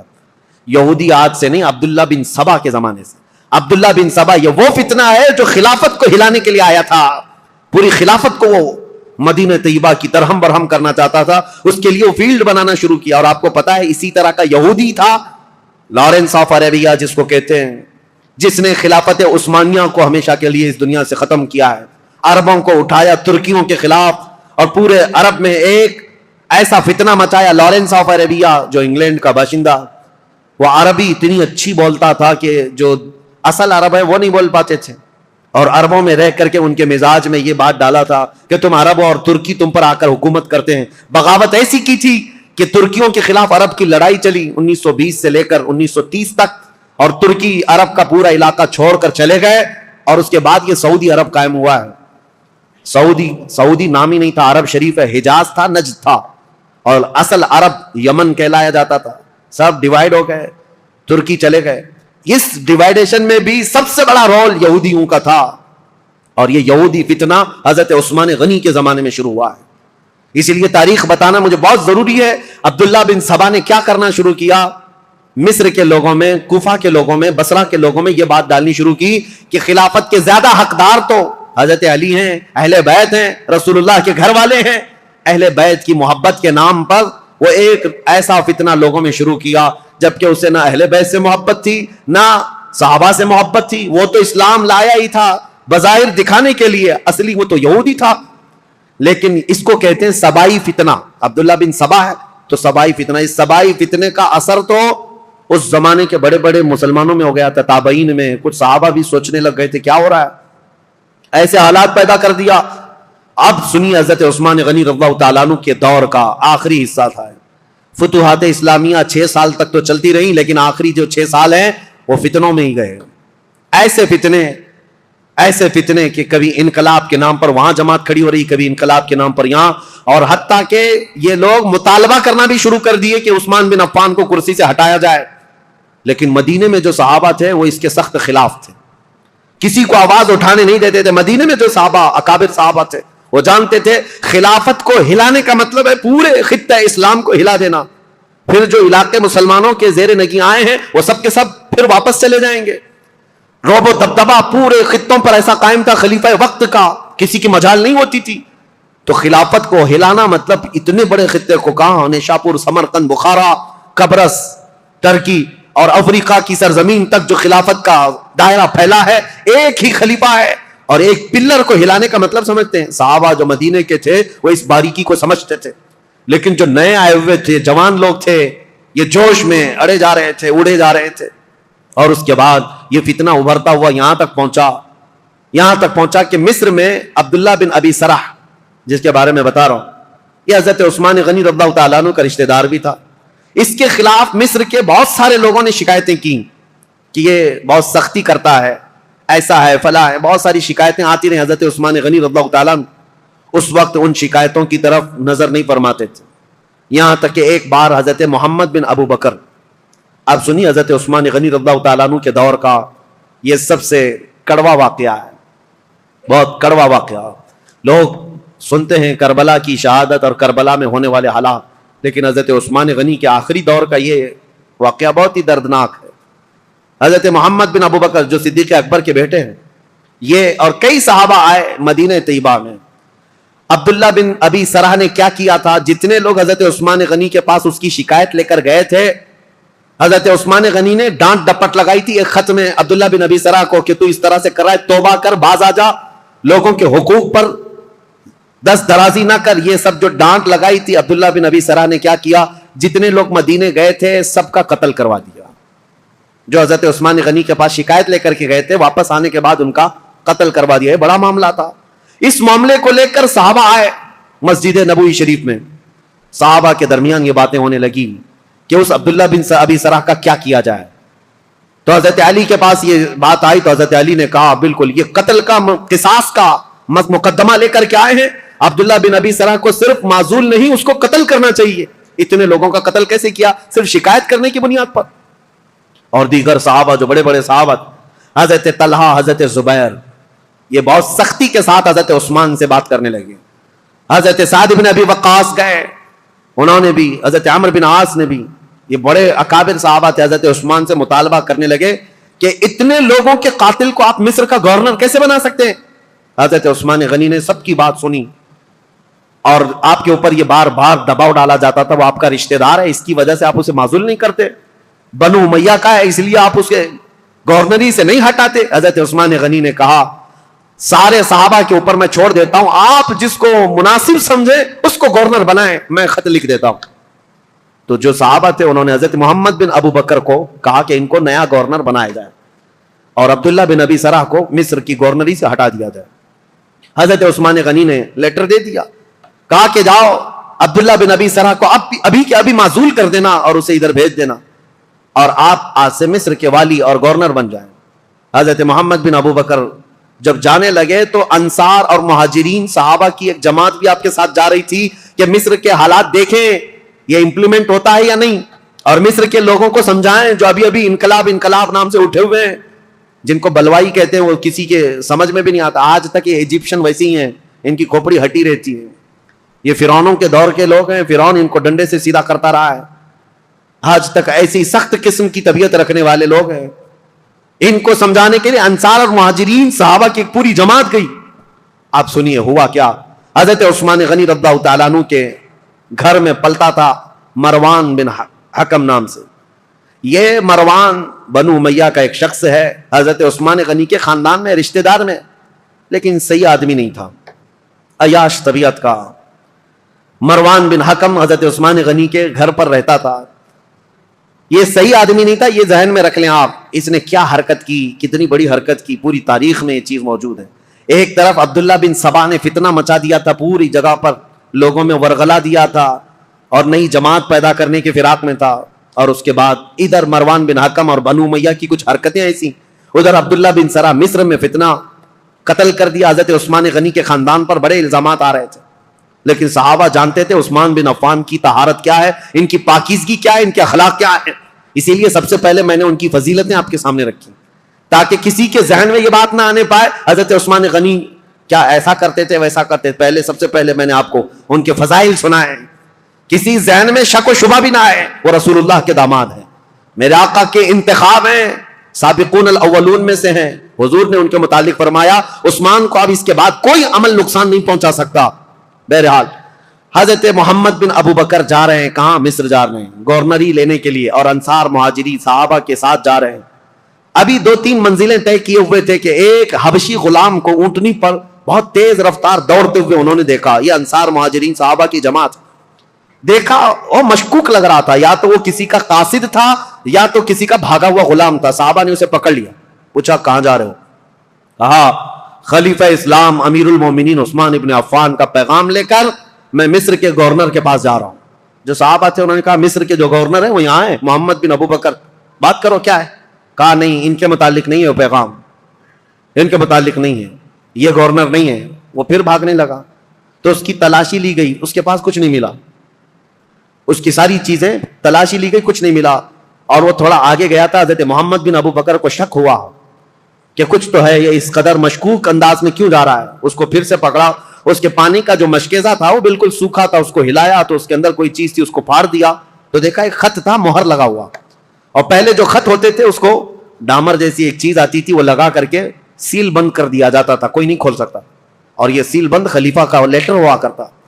حضرت محمد بن ابو بکر وہ خط لے کر کے آئے اور سارے صحابہ کی جماعت تھی, انصار اور مہاجرین کی, جو ابھی مصر جا رہے تھے.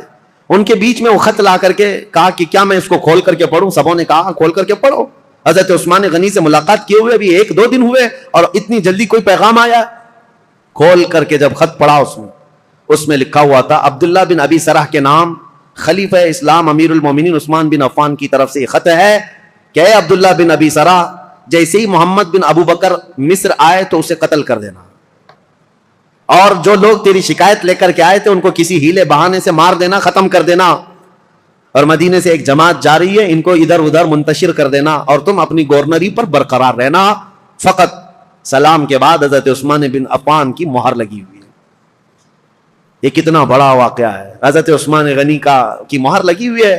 اب ظاہر سی بات ہے اس جگہ جو بھی ہوگا وہ آپے سے باہر ہوگا. حضرت محمد بن ابو بکر انہوں نے دیکھا ہے لیٹر میرے قتل کا, ایک طرف خلیفہ نے مجھے گورنر بنا کر بھیجا, دوسری طرف عبداللہ بن ابی سرح اپنے رشتہ دار کو یہ لکھ کر بھیج رہے ہیں کہ میں جیسے آؤں گا قتل کر دیا جائے مجھے. وہ آپے سے باہر تھے. سارے صحابہ انصار مہاجرین وہ سب برہم ہو گئے, سخت نالا ہوں. یہ جماعت واپس لوٹ آئی مدینے آئے. مدینے آنے کے بعد سیدھے مسجد نبوی شریف میں آئے. حضرت علی ابن ابی طالب کرم اللہ وجہہ الکریم, حضرت طلحہ, حضرت زبیر, حضرت عبد الرحمن, بڑے بڑے صحابہ وہ موجود تھے. ان سب صحابہ کے پاس لا کر یہ خط رکھا گیا کہ اس خط میں ایسے ایسے معاملات لکھے گئے ہیں. سب صحابہ نے کہا یہ نہایت ہی بہت ہی گری ہوئی حرکت ہے, ایسا ہونا ہی نہیں چاہیے, ایسا کیسے کیا جا سکتا ہے. تو پھر حضرت علی رضی اللہ تعالیٰ عنہ نے کہا اس مسئلے کو امیر المومنین سے ہی پوچھا جائے. تو خط لے کر حضرت علی آئے, آپ کے ساتھ 6 صحابہ اور بھی تھے.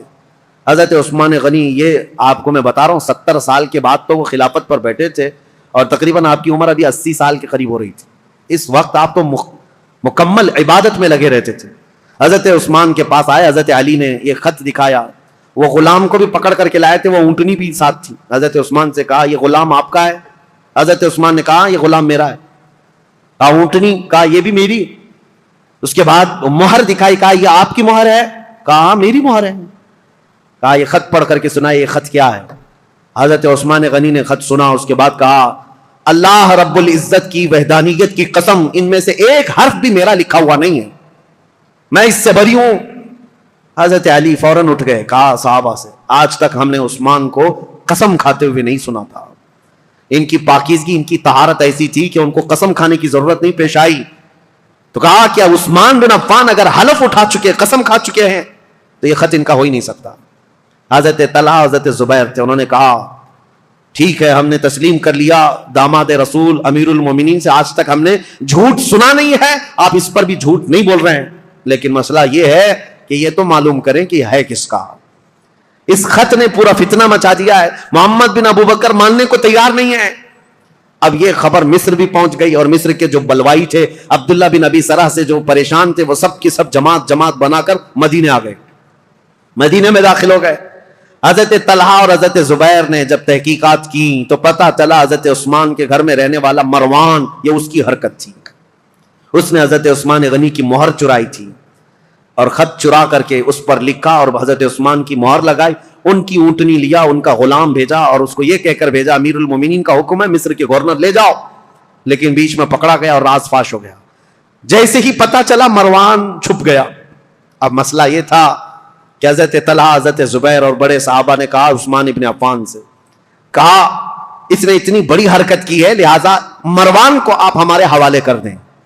حضرت عثمان رشتہ داروں کے لیے بڑے نرم بھی تھے، آپ کو پتا تھا اگر مروان کو ان کے حوالے کیا جائے تو قتل ہو جائے گا، مار دیا جائے گا۔ حضرت عثمان غنی نے مروان کو ان کے حوالے نہیں کیا، بس یہی بات تھی جو بہت بڑا فتنہ لاحق ہو گیا۔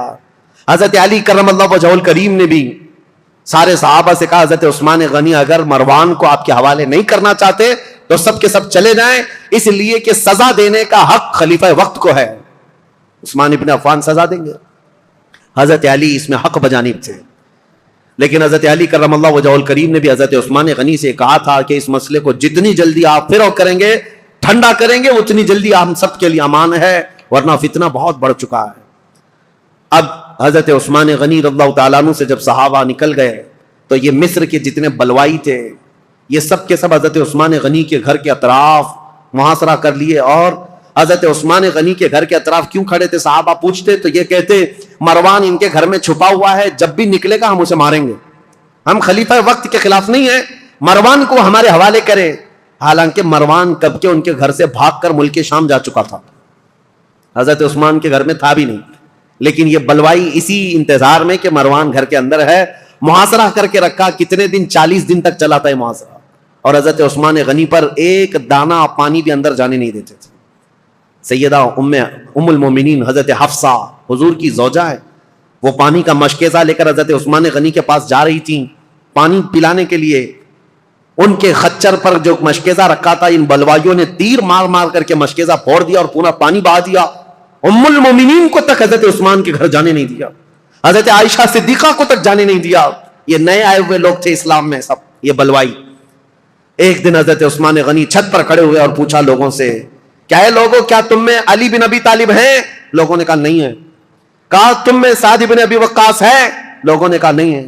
کہا طلحہ یا زبیر ہیں؟ کہا نہیں ہے۔ حضرت عثمان نے چھت سے پکار کر کہا کیا میری بات علی بن ابی طالب تک کوئی پہنچا سکتا ہے؟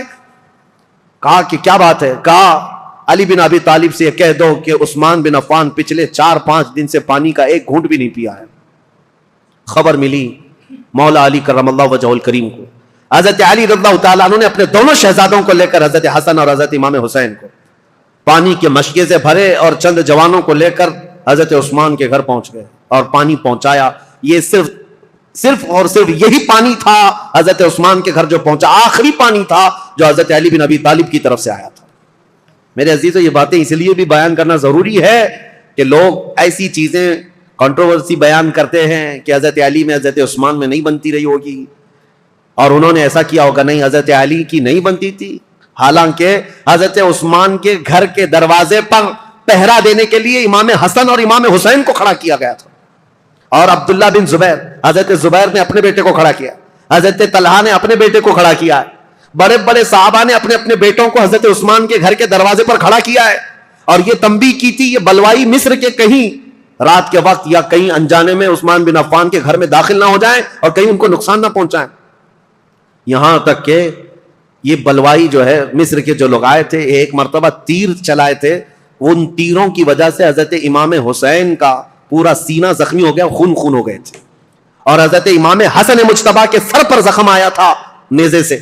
یہ حضرت عثمان کی حفاظت پر دونوں شہزادے کھڑے تھے، اور یہ خون اتنا بہہ گیا تھا جس کو دیکھ کر کے ڈر گئے محمد بن ابو بکر ان میں تھے۔ انہوں نے کہا ہے لوگوں، ہم تو عثمان بن عفان اور بنو امیہ کے خلاف کھڑے ہیں، ابھی تم نے ان کا خون اتنا بہا دیا کہ بنو ہاشم ان کا یعنی بدلہ لینے کے لیے آ جائیں گے۔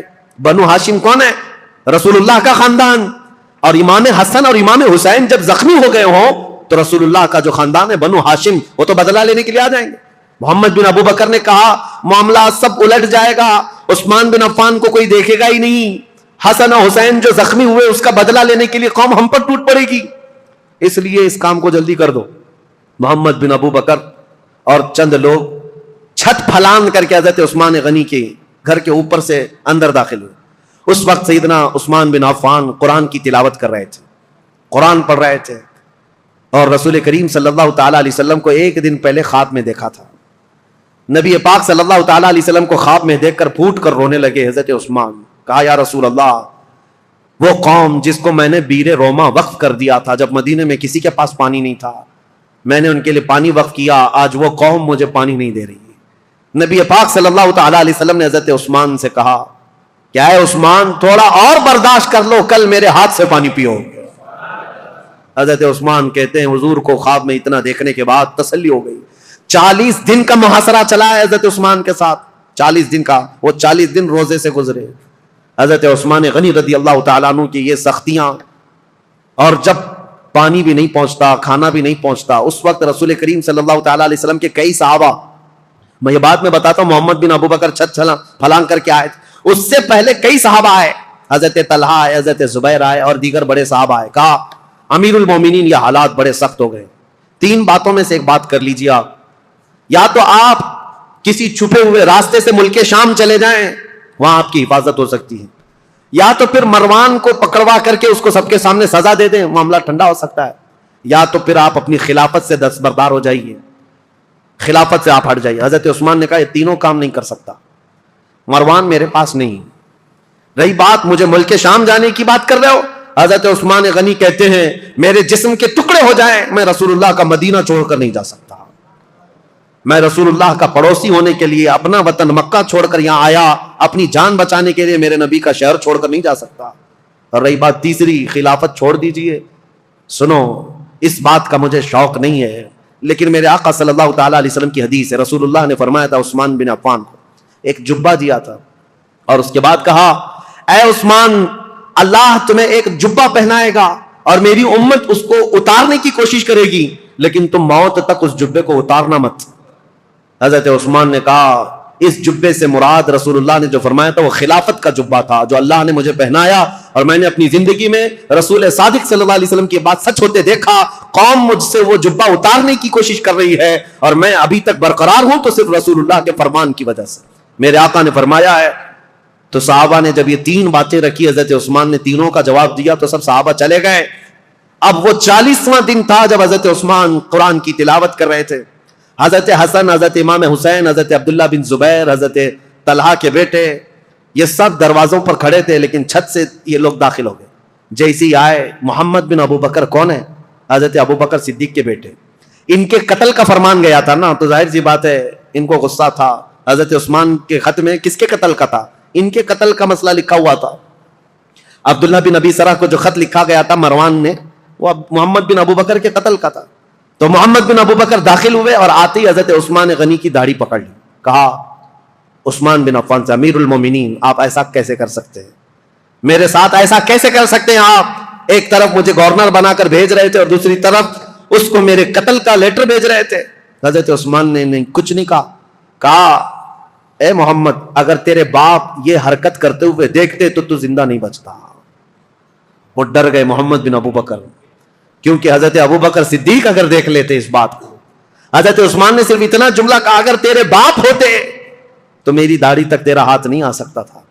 تو حضرت محمد بن ابو بکر ان کے ہاتھ پر کانپنے لگ گئے، پیچھے ہو گئے، اور اس کے بعد دروازے پر جا کر زور زور سے توبہ کرنے لگے مجھ سے کیا ہو گیا، اور گھر سے باہر نکل کر کے آئے۔ لیکن حضرت محمد بن ابو بکر کے ساتھ جو مصر کے 2 بلوائی آئے تھے، انہوں نے اپنے نیزے سے حضرت عثمان کے سینے پر مار کر کے ان کو شہید کیا۔ انا للہ و انا الیہ راجعون۔ سیدنا عثمان بن عفان رضی اللہ تعالیٰ عنہ کو جس وقت شہید کیا گیا، آپ کا خون نکل کر کے قرآن کے ورقوں پر پڑا تھا، اور جس آیت پر پڑا تھا وہ یہ تھی فَسَيَكْفِيكَهُمُ اللَّهُ، اللہ ان لوگوں کے لیے کافی ہو جائے گا، اللہ ان کے لیے کافی ہو جائے گا۔ صبغۃ اللہ ومن احسن من اللہ صبغہ، اللہ کا رنگ سب سے بھاری رنگ ہے، اس سے بہتر رنگ کس کا ہے؟ اس آیت پر وہ خون کے قطرے پڑے تھے، وہ قرآن پاک آج بھی ترکی میں موجود ہے۔ حضرت عثمان غنی کا تلاوت کرنے والا جو قرآن تھا، میرے عزیزو یہاں شہادت عثمان بن عفان ہو گئی۔ اتنا قتل ہوتے ہی آپ کی جو بیوی اس وقت موجود تھی نائلہ، یہ چھت پر کھڑی ہو گئی اور چیخ کر کے لوگوں کو خبر دینے لگی امیر المومنین قتل ہو گئے، امیر المومنین قتل ہو گئے۔ آواز سن کر کے صحابہ تیزی سے دوڑنے لگ گئے، مسجد نبوی کے آس پاس سب صحابہ جمع ہونے لگے۔ حضرت علی کرم اللہ وجہہ الکریم کی بات پھر میں بتاؤں، حضرت علی باہر کہیں گئے ہوئے تھے، آپ کو خبر دی گئی تو سر پٹ دوڑاتے ہوئے گھوڑے کو اس طرح سے مدینے آئے تھے، اور آتے ساتھ سب سے پہلے حضرت علی کرم اللہ وجہہ الکریم نے حضرت عثمان کو قتل ہوتے ہوئے دیکھا تھا، مقتول پڑے ہوئے تھے، تو آتے ساتھ سب سے پہلے حضرت امام حسن کو ایک تماچا لگایا، امام حسین کے سینے میں گھونسا مارا اور کہا کیا میں تم دونوں کو عثمان بن عفان کی حفاظت کے لیے نہیں کھڑا کیا تھا؟ دونوں شہزادے رو پڑے اور کہا بابا جان ہم نے ان کی حفاظت میں کوئی کمی نہیں کی، یہ بلوائیوں نے چھت کو پھاڑ کر کے حضرت عثمان کے گھر میں داخلہ لیا ہے اور ہمیں اس بات کی خبر نہیں تھی، اگر انہیں ہمارے درمیان سے جانا ہوتا تو ہم کسی کو زندہ نہ چھوڑتے۔ حضرت علی کرم اللہ وجہہ الکریم سے دوسرے صحابہ نے کہا آپ اپنے شہزادوں کا مواخذہ نہ کریں، اس لیے کہ یہ سارے اپنی حفاظت کے کام مکمل کما حق ادا کرتے رہے۔ اس کے بعد حضرت محمد بن ابو بکر کو طلب کیا حضرت علی نے، حضرت علی جلال میں تھے، پوچھا محمد بن ابو بکر کہاں ہے، بلایا اور ان کو پکڑ کر کے لائے اور کہا کیسے تم داخل ہوئے؟ کہا یہ میری غلطی تھی، چھت کے اوپر سے میں داخل ہوا۔ کہا تم قاتل ہو عثمان بن عفان کے؟ کہا اللہ کی قسم میں عثمان بن عفان کا قاتل نہیں ہوں، میں بالکل انہیں قتل نہیں کیا۔ جیسے ہی میرے ہاتھ ان کی داڑھی تک گیا انہوں نے میرے باپ کا نام یاد کیا اور مجھے غیرت ایسی آئی کہ میں کھڑا نہ ہو سکا اور ان کے دروازے پر کھڑے ہو کر کے میں نے سچی توبہ کی ہے۔ حضرت علی کرم اللہ وجہہ الکریم نے ان کی باتیں سنی، اتنے پر کافی نہیں، ان کا ہاتھ پکڑ کر گھر میں لے گئے اور امیر المومنین عثمان بن عفان کی جو اہلیہ تھی ان کو طلب کیا، جو زوجہ تھی وہ گھر میں اندر تھی، بلایا اور کہا کیا عثمان بن عفان کے قاتل یہ ہے؟ ان کی زوجہ نے کہا نہیں، یہ گھر میں اندر آتے ہوئے تو ان کو میں نے دیکھا ہے اور انہوں نے قتل نہیں کیا، یہ جتنی باتیں کہہ رہے ہیں وہ سچ ہے، انہوں نے داڑھی بھی پکڑی تھی، میرے شوہر نے ان سے کہا بھی تھا ابو بکر ہوتے تو یہ نہیں ہوتا، تو یہ چھوڑ کر چلے گئے تھے، یہاں تک کہ حالات کی میں شاہد ہوں کہ یہ چھوڑ کر گھر سے نکل گئے تھے، لیکن ان کے ساتھ دو لوگ آئے تھے مصر کے رہنے والے لوگ، میں انہیں جانتی نہیں، انہیں پہچانتی نہیں، ان دونوں نے قتل کیا ہوگا، ان کے علاوہ کوئی وہاں عینی گواہ نہیں تھا، عینی شاہد نہیں تھا، آئی وٹنس نہیں تھا حضرت عثمان غنی کو قتل ہوتے ہوئے دیکھا ہو کسی نے۔ حضرت علی کرم اللہ وجہہ الکریم باہر آئے، یہ اسلام میں پیدا ہونے والا سب سے پہلا فتنہ تھا۔ حضرت سعد بن ابی وقاص نے کہا اسلام کا دروازہ فتنوں کے لیے کھول دیا گیا ہے، عثمان بن عفان کے قتل کے ساتھ اب یہ دروازہ قیامت تک نہیں بند ہو سکتا۔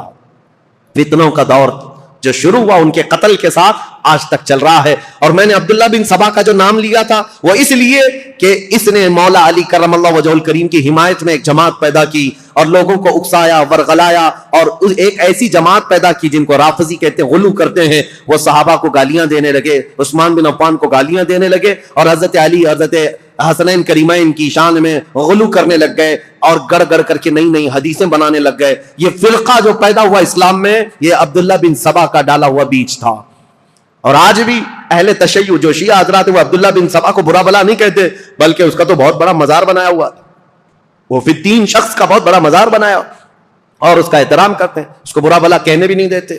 لیکن تاریخ کی سچائیاں یہ ہیں، اسلام میں سب سے پہلے یہ فتنہ لانے والا، مسلمانوں کو بھڑکانے والا، خلیفہ وقت کے خلاف اکسانے والا عبداللہ بن سبا تھا، اور اس کے فتنے کا اثر یہاں تک پہنچا کہ حضرت عثمان بن عفان کا قتل ہو گیا، حضرت عثمان شہید ہو گئے۔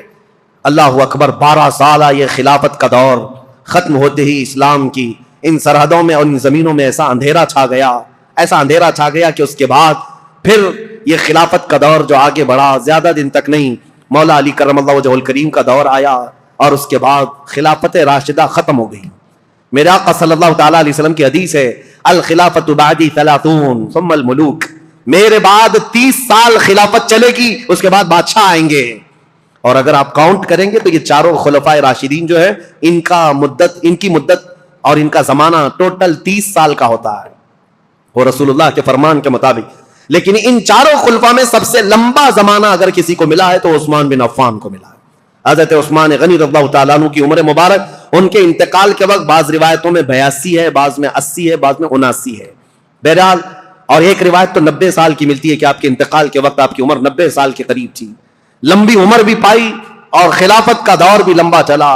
رسول پاک صلی اللہ تعالیٰ علیہ وسلم نے ان کو اپنی ایک انگوٹھی دی تھی اور کہا تھا کہ اس کو سنبھالے رکھنا، اور اس انگوٹھی کی آپ بہت حفاظت کرتے تھے، اور حضور نے فرمایا تھا جس دن تم سے یہ انگوٹھی ضائع ہو جائے گی فتنوں کا دروازہ ایسے کھلے گا کہ قیامت تک کوئی اس کو بند نہیں کر سکے گا۔ حضرت عثمان غنی کی خلافت کے 6 سال ہوئے تھے۔ مسجد قباء جہاں ہے آج، وہاں ایک کنواں تھا، حضور صلی اللہ علیہ وسلم اکثر وہاں جب تشریف لے جایا کرتے اپنے پیر اس کنویں میں چھوڑ کر بیٹھتے تھے عصر کے بعد، اور صدیق اکبر حضرت عمر کے زمانے میں بھی یہ سنت چلی آ رہی تھی۔ حضرت عثمان کو بھی یہ پسند تھا حضور کی اداؤں کا۔ جب آپ کا دور تھا وہ بھی اس کنویں کے پاس جاتے تھے اور اس میں پیر لٹکائے بیٹھتے تھے. ایک بار اس کنویں کے پاس بیٹھے تھے, ہاتھ میں کچھ حرکت کیا, انگوٹھی نکل کر کے اس کنویں میں گر گئی. آپ کی خلافت کے 6 سال ہوئے تھے, اسی وقت یہ واقعہ پیش آیا. اس انگوٹھی کو تلاش کرنے کے لیے پورے کنویں کا پانی خالی کروا دیا, ریت بھی چھنوا دیا, لیکن اس انگوٹھی کو نہ ملنا تھا, نہ ملی. حضرت عثمان نے کہا یہ میرے آقا صلی اللہ علیہ وسلم کی بشارت تھی.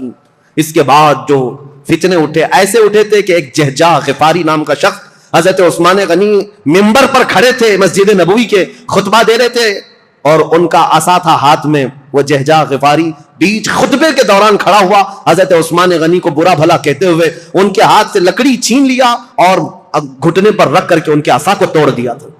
سامنے اس طرح کی حرکت کرنے کی کسی کی مجال نہیں تھی, لیکن حضرت عثمان غنی کی نرم مزاجی کا لوگوں نے فائدہ اٹھایا. حضرت عثمان غنی نے کچھ نہیں کہا, ممبر سے اتر آئے, کہا اللہ میرے معاملے کے لیے کافی ہے. صحابہ کہتے ہیں وہ جہجہ غفاری لکڑی توڑ کر کے باہر نکلا نہیں تھا کہ اس کے گھٹنے میں سڑن پیدا ہوئی. ایسی سڑن پیدا ہوئی کہ اس کے گھٹنے میں کیڑے پڑ گئے تھے, ہمیشہ پیپ بہتا تھا, اور اسی گھٹنے کے اس سڑن کی بیماری میں ہی اس کی موت ہو گئی. اور پھر یہ بھی روایت موجود ہے, جتنے بلوائی آئے تھے حضرت عثمان غنی کے قتل کے لیے, وہ سب کے سب وہاں سے قتل کر کے جانے کے بعد جب یہ معاملہ ختم ہوا, حضرت عثمان غنی کی تدفین ہو گئی, جا رہے تھے, جاتے ہی راستے میں اکثر کے دماغ پورے پاگل ہو گئے, دیوانے ہو گئے, اور اسی پاگل پن میں وہ اپنے سروں کو ٹکراتے ہوئے مر گئے. ان میں سے ایک شخص بھی بچا نہیں جو مصر پہنچا ہو. حضرت عثمان غنی رضی اللہ تعالیٰ عنہ کی کرامات بھی بہت ساری ہیں, بہت ساری ہیں.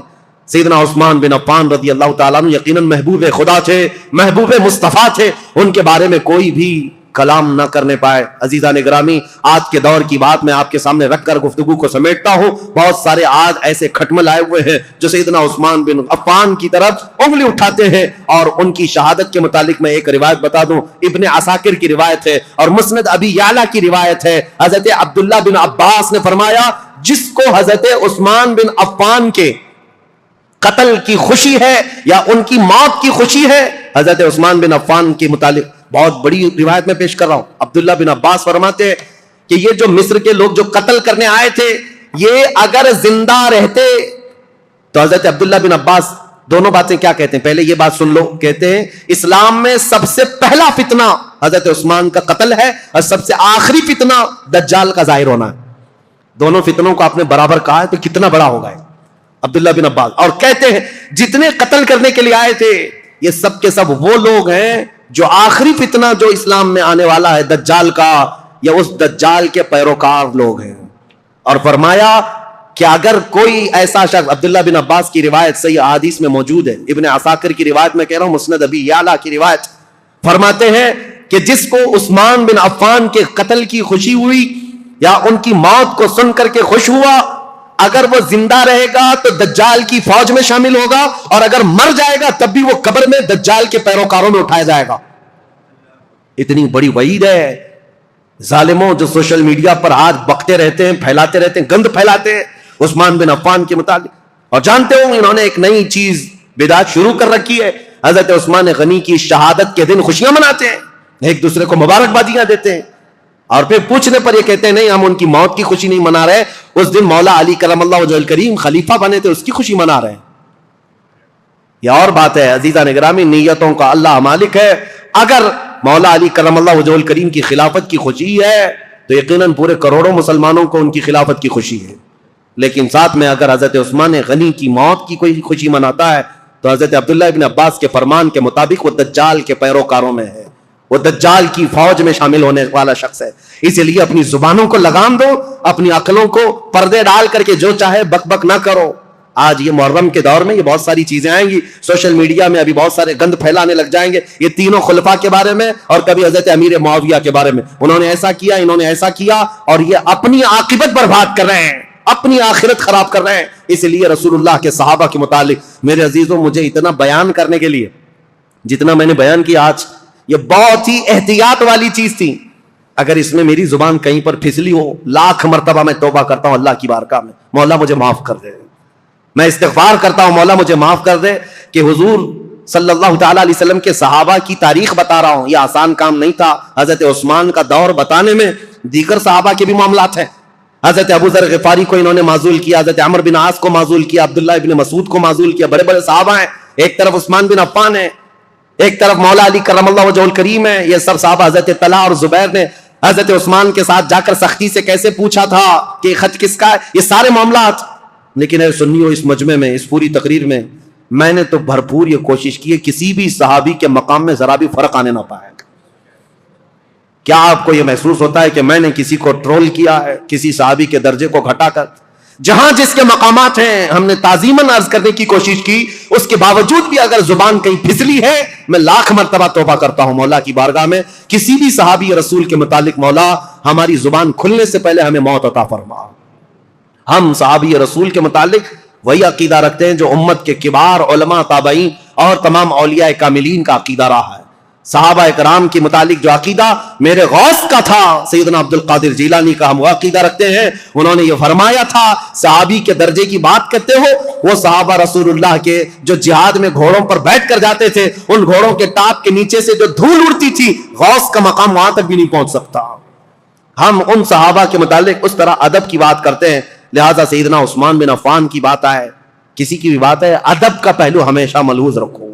اس لیے کہ کچھ تحقیق کرنے والے بھی اب کیڑے آئے ہوئے ہیں, ریسرچ اسکالر نئے نئے, اور وہ اپنے آپ کو یہ کہتے ہیں ہم انجینئرنگ کرتے ہیں, ڈاکٹرائن کرتے ہیں, اور ان کو ایسا لگتا ہے کہ یہ فیصل بن کر کے بیٹھے ہوئے ہیں. کاش یہ حضرت عمر کے زمانے میں ہوتے تو ایک ہی کوڑے میں مر جاتے. صحابہ کرام کے بارے میں فیصلہ لینے کی تمہاری اوقات کیا ہے؟ تمہارا علم کتنا ہے؟ ارے تمہارا کوئی ڈھنگ کا استاد نہیں, گوگل سے پڑھے ہوئے لوگ, ان کا سارا کل ملا کر کے گوگل استاد ہے. اور سب دنیا جانتی ہے گوگل میپ کہاں کہاں لے جا کے چھوڑتا ہے, ویسے ان کو بھی گوگل چھوڑ دیتا ہے. اکثر جگہ گاڑی ایسی جگہ پھنستی ہے جہاں پیچھے بھی نہیں آ سکتے, آگے بھی نہیں آ سکتے. میں نے دیکھا ہے میرے عزیزو, اسی لیے سینہ بسینہ جو علم چلا ہے اس علم میں برکت ہے. آج نوجوانوں کی ایک بڑی تعداد انجینئروں کو, ڈاکٹروں کو, جو نئے نئے دین میں نئے نئے شوشے چھوڑ رہے ہیں, ان کو فالو کرتی ہے اور کہتی ہے یہ تحقیقی بات کر رہے ہیں, فلی ریفرنس کے ساتھ بات کر رہے ہیں. ابھی آپ سرچ کریں, میرے ساتھ ایک معاملہ پیش آیا تھا. ایک صاحب آئے, بحث کرنے کے لیے آئے تھے. میں کمرے میں بیٹھا ہوا تھا, میرے سامنے بڑی کتابیں بھی رکھی ہوئی تھی. وہ آئے, کہا کہ کچھ میں آپ سے سوالات کرتا ہوں. وہ اوٹ پٹانگ سوالات کر رہے تھے. میں نے کہا کہ ٹھیک ہے, جواب تو میں آپ کو دوں گا. آپ کو کس سے جواب دوں؟ یہ جو کتاب رکھی ہے بخاری شریف, اگر اس سے میں جواب دوں تو مانیں گے آپ؟ انہوں نے کہا بالکل مانوں گا, میں بالکل مانوں گا, اس پر ایمان ہے. میں نے کہا یہی تو جہالت ہے. یہ کتاب بہار شریعت تھی, وہاں رکھی ہوئی کتاب بہار شریعت اردو کی کتاب ہے. میں نے کہا یہ بخاری شریف سے اگر میں بتاؤں, اس شخص کو یہ تک نہیں معلوم بہار شریعت ہے کہ بخاری شریف ہے. ہروٹ پٹانگ سوالات کرنے آ گئے, گوگل سے لے کر کے آ گئے. عزیزان گرامی وقار, مجھے یہ باتیں اس لیے عرض کرنی پڑ رہی ہے کہ اسی طرح اگر ہماری نسل ان کو فالو کرتی رہ گئی تو پھر یہ نہ جانے کس خطے میں ڈال کر تمہیں چلے جائیں گے, پتہ بھی نہیں. نئی جماعتیں پیدا ہو جائیں گی, نئے فرقے پیدا ہوں گے. کل کو دیکھنا, یہ سوشل میڈیا کے فالوور جتنے بھی نوجوان ہیں, یہ کل کو صحابہ کو گالیاں دینے والے لوگ ہو جائیں گے. میرے آقا صلی اللہ تعالیٰ علیہ وسلم نے فرمایا قیامت کی بڑی نشانیوں میں ایک نشانی حضور نے فرمایا, میری امت میں اخیر زمانہ ایک ایسا آئے گا جن میں چھوٹے لوگ میری امت کے بڑے لوگوں کو گالیاں دیا کریں گے. یہ وہ زمانہ ہے. اکابرین کے بارے میں پوچھتے ہیں, انہوں نے ایسا کیسے کیا, انہوں نے ایسا کیسے کیا. آج میں یہ بات اس لیے عرض کر رہا ہوں, مجھے 1 گھنٹہ بیان کرنے میں پتہ نہیں کتنے پسینے چھوٹ رہے ہیں. اس لیے نہیں کہ گرمی ہے, ڈر کے مارے کہ اتنے صحابہ کا میں نے نام لیا ہے, کہیں کسی کی بےادبی نہ ہونے پائے, کیونکہ معاملات ان کے درمیان ہوئے ہیں. لیکن تاریخ بتانے کے وقت اگر کسی کو مرتبے سے گرا دیا کہ ان کی یہ حرکت تھی اس کی وجہ سے گرایا, نہیں. عزیزان گرامی وقار, ہمارا یہ منہ ہی نہیں ہے, ہمارا یہ مقام ہی نہیں ہے. صحابہ کرام رضوان اللہ تعالیٰ علیہ مجمعین کے متعلق سوال کرنا بہت دور کی بات ہے. انہوں نے رسول اللہ کو جو 1 مرتبہ اپنی آنکھوں سے دیکھا ہے, پوری کائنات خرچ کر دو اس مقام تک کوئی نہیں پہنچ سکتا. بس یہ شرف صحابیت جو انہیں حاصل ہے. اور پھر حضرت عثمان غنی کا مقام, اللہ اکبر, مقام تو وہ ہے کہ جس کے متعلق خود رسول اللہ صلی اللہ علیہ وسلم نے فرمایا اللہ کے فرشتے بھی عثمان سے حیا کرتے ہیں, عثمان سے حیا کرتے ہیں. حضرت عثمان غنی رضی اللہ تعالیٰ عنہ کی وفات کے بعد فتنوں کا ایک بہت بڑا دور شروع ہوا, لیکن فتنوں کی بیج ڈالنے والا ایک یہودی شخص تھا, منافق تھا. اور لوگوں کو آج برا لگتا ہے, کچھ لوگوں کو, کہ یہاں تک کہ کینیڈا میں بیٹھ کر کے ایک شخص نے ٹویٹ کیا تھا کہ یہودیوں کے بارے میں بہت کٹر خیالات رکھنے والا ایک مولانا ہے, مدینہ جامع مسجد کا امام, میرا نام لے کر کے. پہلے کا دور ہے، یہ ٹویٹ کر کے بتایا یہودیوں کے متعلق بہت کٹر ہے اور یہ لوگوں کو اکساتا ہے، ابھارتا ہے. مجھے پتا ہے درد کہاں ہے، تکلیف کہاں ہے. آج لوگ اگر بولنا چھوڑ دیے ہیں تو میں اس بات سے کبھی بھی دامن تہی نہیں کروں گا، نہ ہی بولنا بند کروں گا، اس لیے کہ جس قوم پر اللہ نے لعنت فرمائی ہے اور میرے دین اسلام کو ٹکڑے کرنے میں اس قوم کی ہمیشہ سازش رہی ہے. جانتے ہو خلافت کے زمانے میں جتنے خلفاء ہیں سب کو اگر کسی سب سے بڑی چیز سے چیلنج تھا تو وہ رومیوں سے یا پھر ایرانیوں سے یا حبشیوں سے یا بربریوں سے یا مغل یا تاتاریوں سے نہیں، یہ یہودیوں کی دسیسہ کاری سے، یہ چوہوں سے بدتر قوم ہے. وائر کاٹتی ہے جگہ جگہ جا کر کے، چھپ کر کے، اندر گھروں میں جس طرح وائر کاٹتے ہیں. خلافت عثمانیہ ترکی کو بھی تباہ و برباد کرنے والی یہودی جماعت ہے، جنہوں نے آج بیت المقدس فتح کر لیا. سلطان عبد الحمید کے پاس یہ آئے تھے بھیک مانگنے کے لیے فلسطین میں 2 گز زمین مل جائے. سلطان عبد الحمید نے جو جواب دیا تو آج پوری دنیا اس بات کو یاد کرتی ہے. انہوں نے کہا تھا میری پوری زندگی ختم ہو جائے 2 گز زمین تو کیا ایک تنکا بھی میں فلسطین کا کسی یہودی کو دینے کے لیے تیار نہیں. ان کو منانے کی 1000 کوششیں ہوئی لیکن ان کے انتقال کے فوراً بعد ہی یہ عرب آئے اور ان سے ایگریمنٹ کر کے صرف ایک چھوٹا سا علاقہ یہودیوں نے بھیک مانگ کر 4000 لوگوں کو فلسطین میں بسایا تھا. فرسٹ ورلڈ وار کے بعد آج دنیا جان رہی ہے 4000 کو بسانے کا انجام کیا ہے. پورے عربوں کے ناک میں دم کر رکھا ہے انہوں نے، سارے عربوں کو بھی مار کر رکھا ہے. نہ مصر ان سے مقابلہ کر سکتا ہے، نہ شام مقابلہ کر سکتا ہے، نہ لبنان، نہ ایران، کوئی نہیں. بیچوں بیچ بیٹھ کر کے دسیسہ کاریاں کرتے ہیں. پہلے کے خلفاء جانتے تھے ان کا بویا ہوا بیج بڑا خطرناک ہوتا ہے. اسی لیے میرے عزیزوں آج یہ بات مجھے عرض کرنی ضروری تھی تاریخ اسلام میں کہ اسلام میں سب سے پہلا فتنوں کا بیج بونے والا شخص عبداللہ بن سبا یہودی تھا. اللہ 1000 لعنت فرمائے اس شخص پر، اور یہودیوں کے فتنوں سے اللہ ہمیں ہمیشہ محفوظ فرمائے. وآخر دعوانا ان الحمد للہ رب العالمین. السلام علیکم.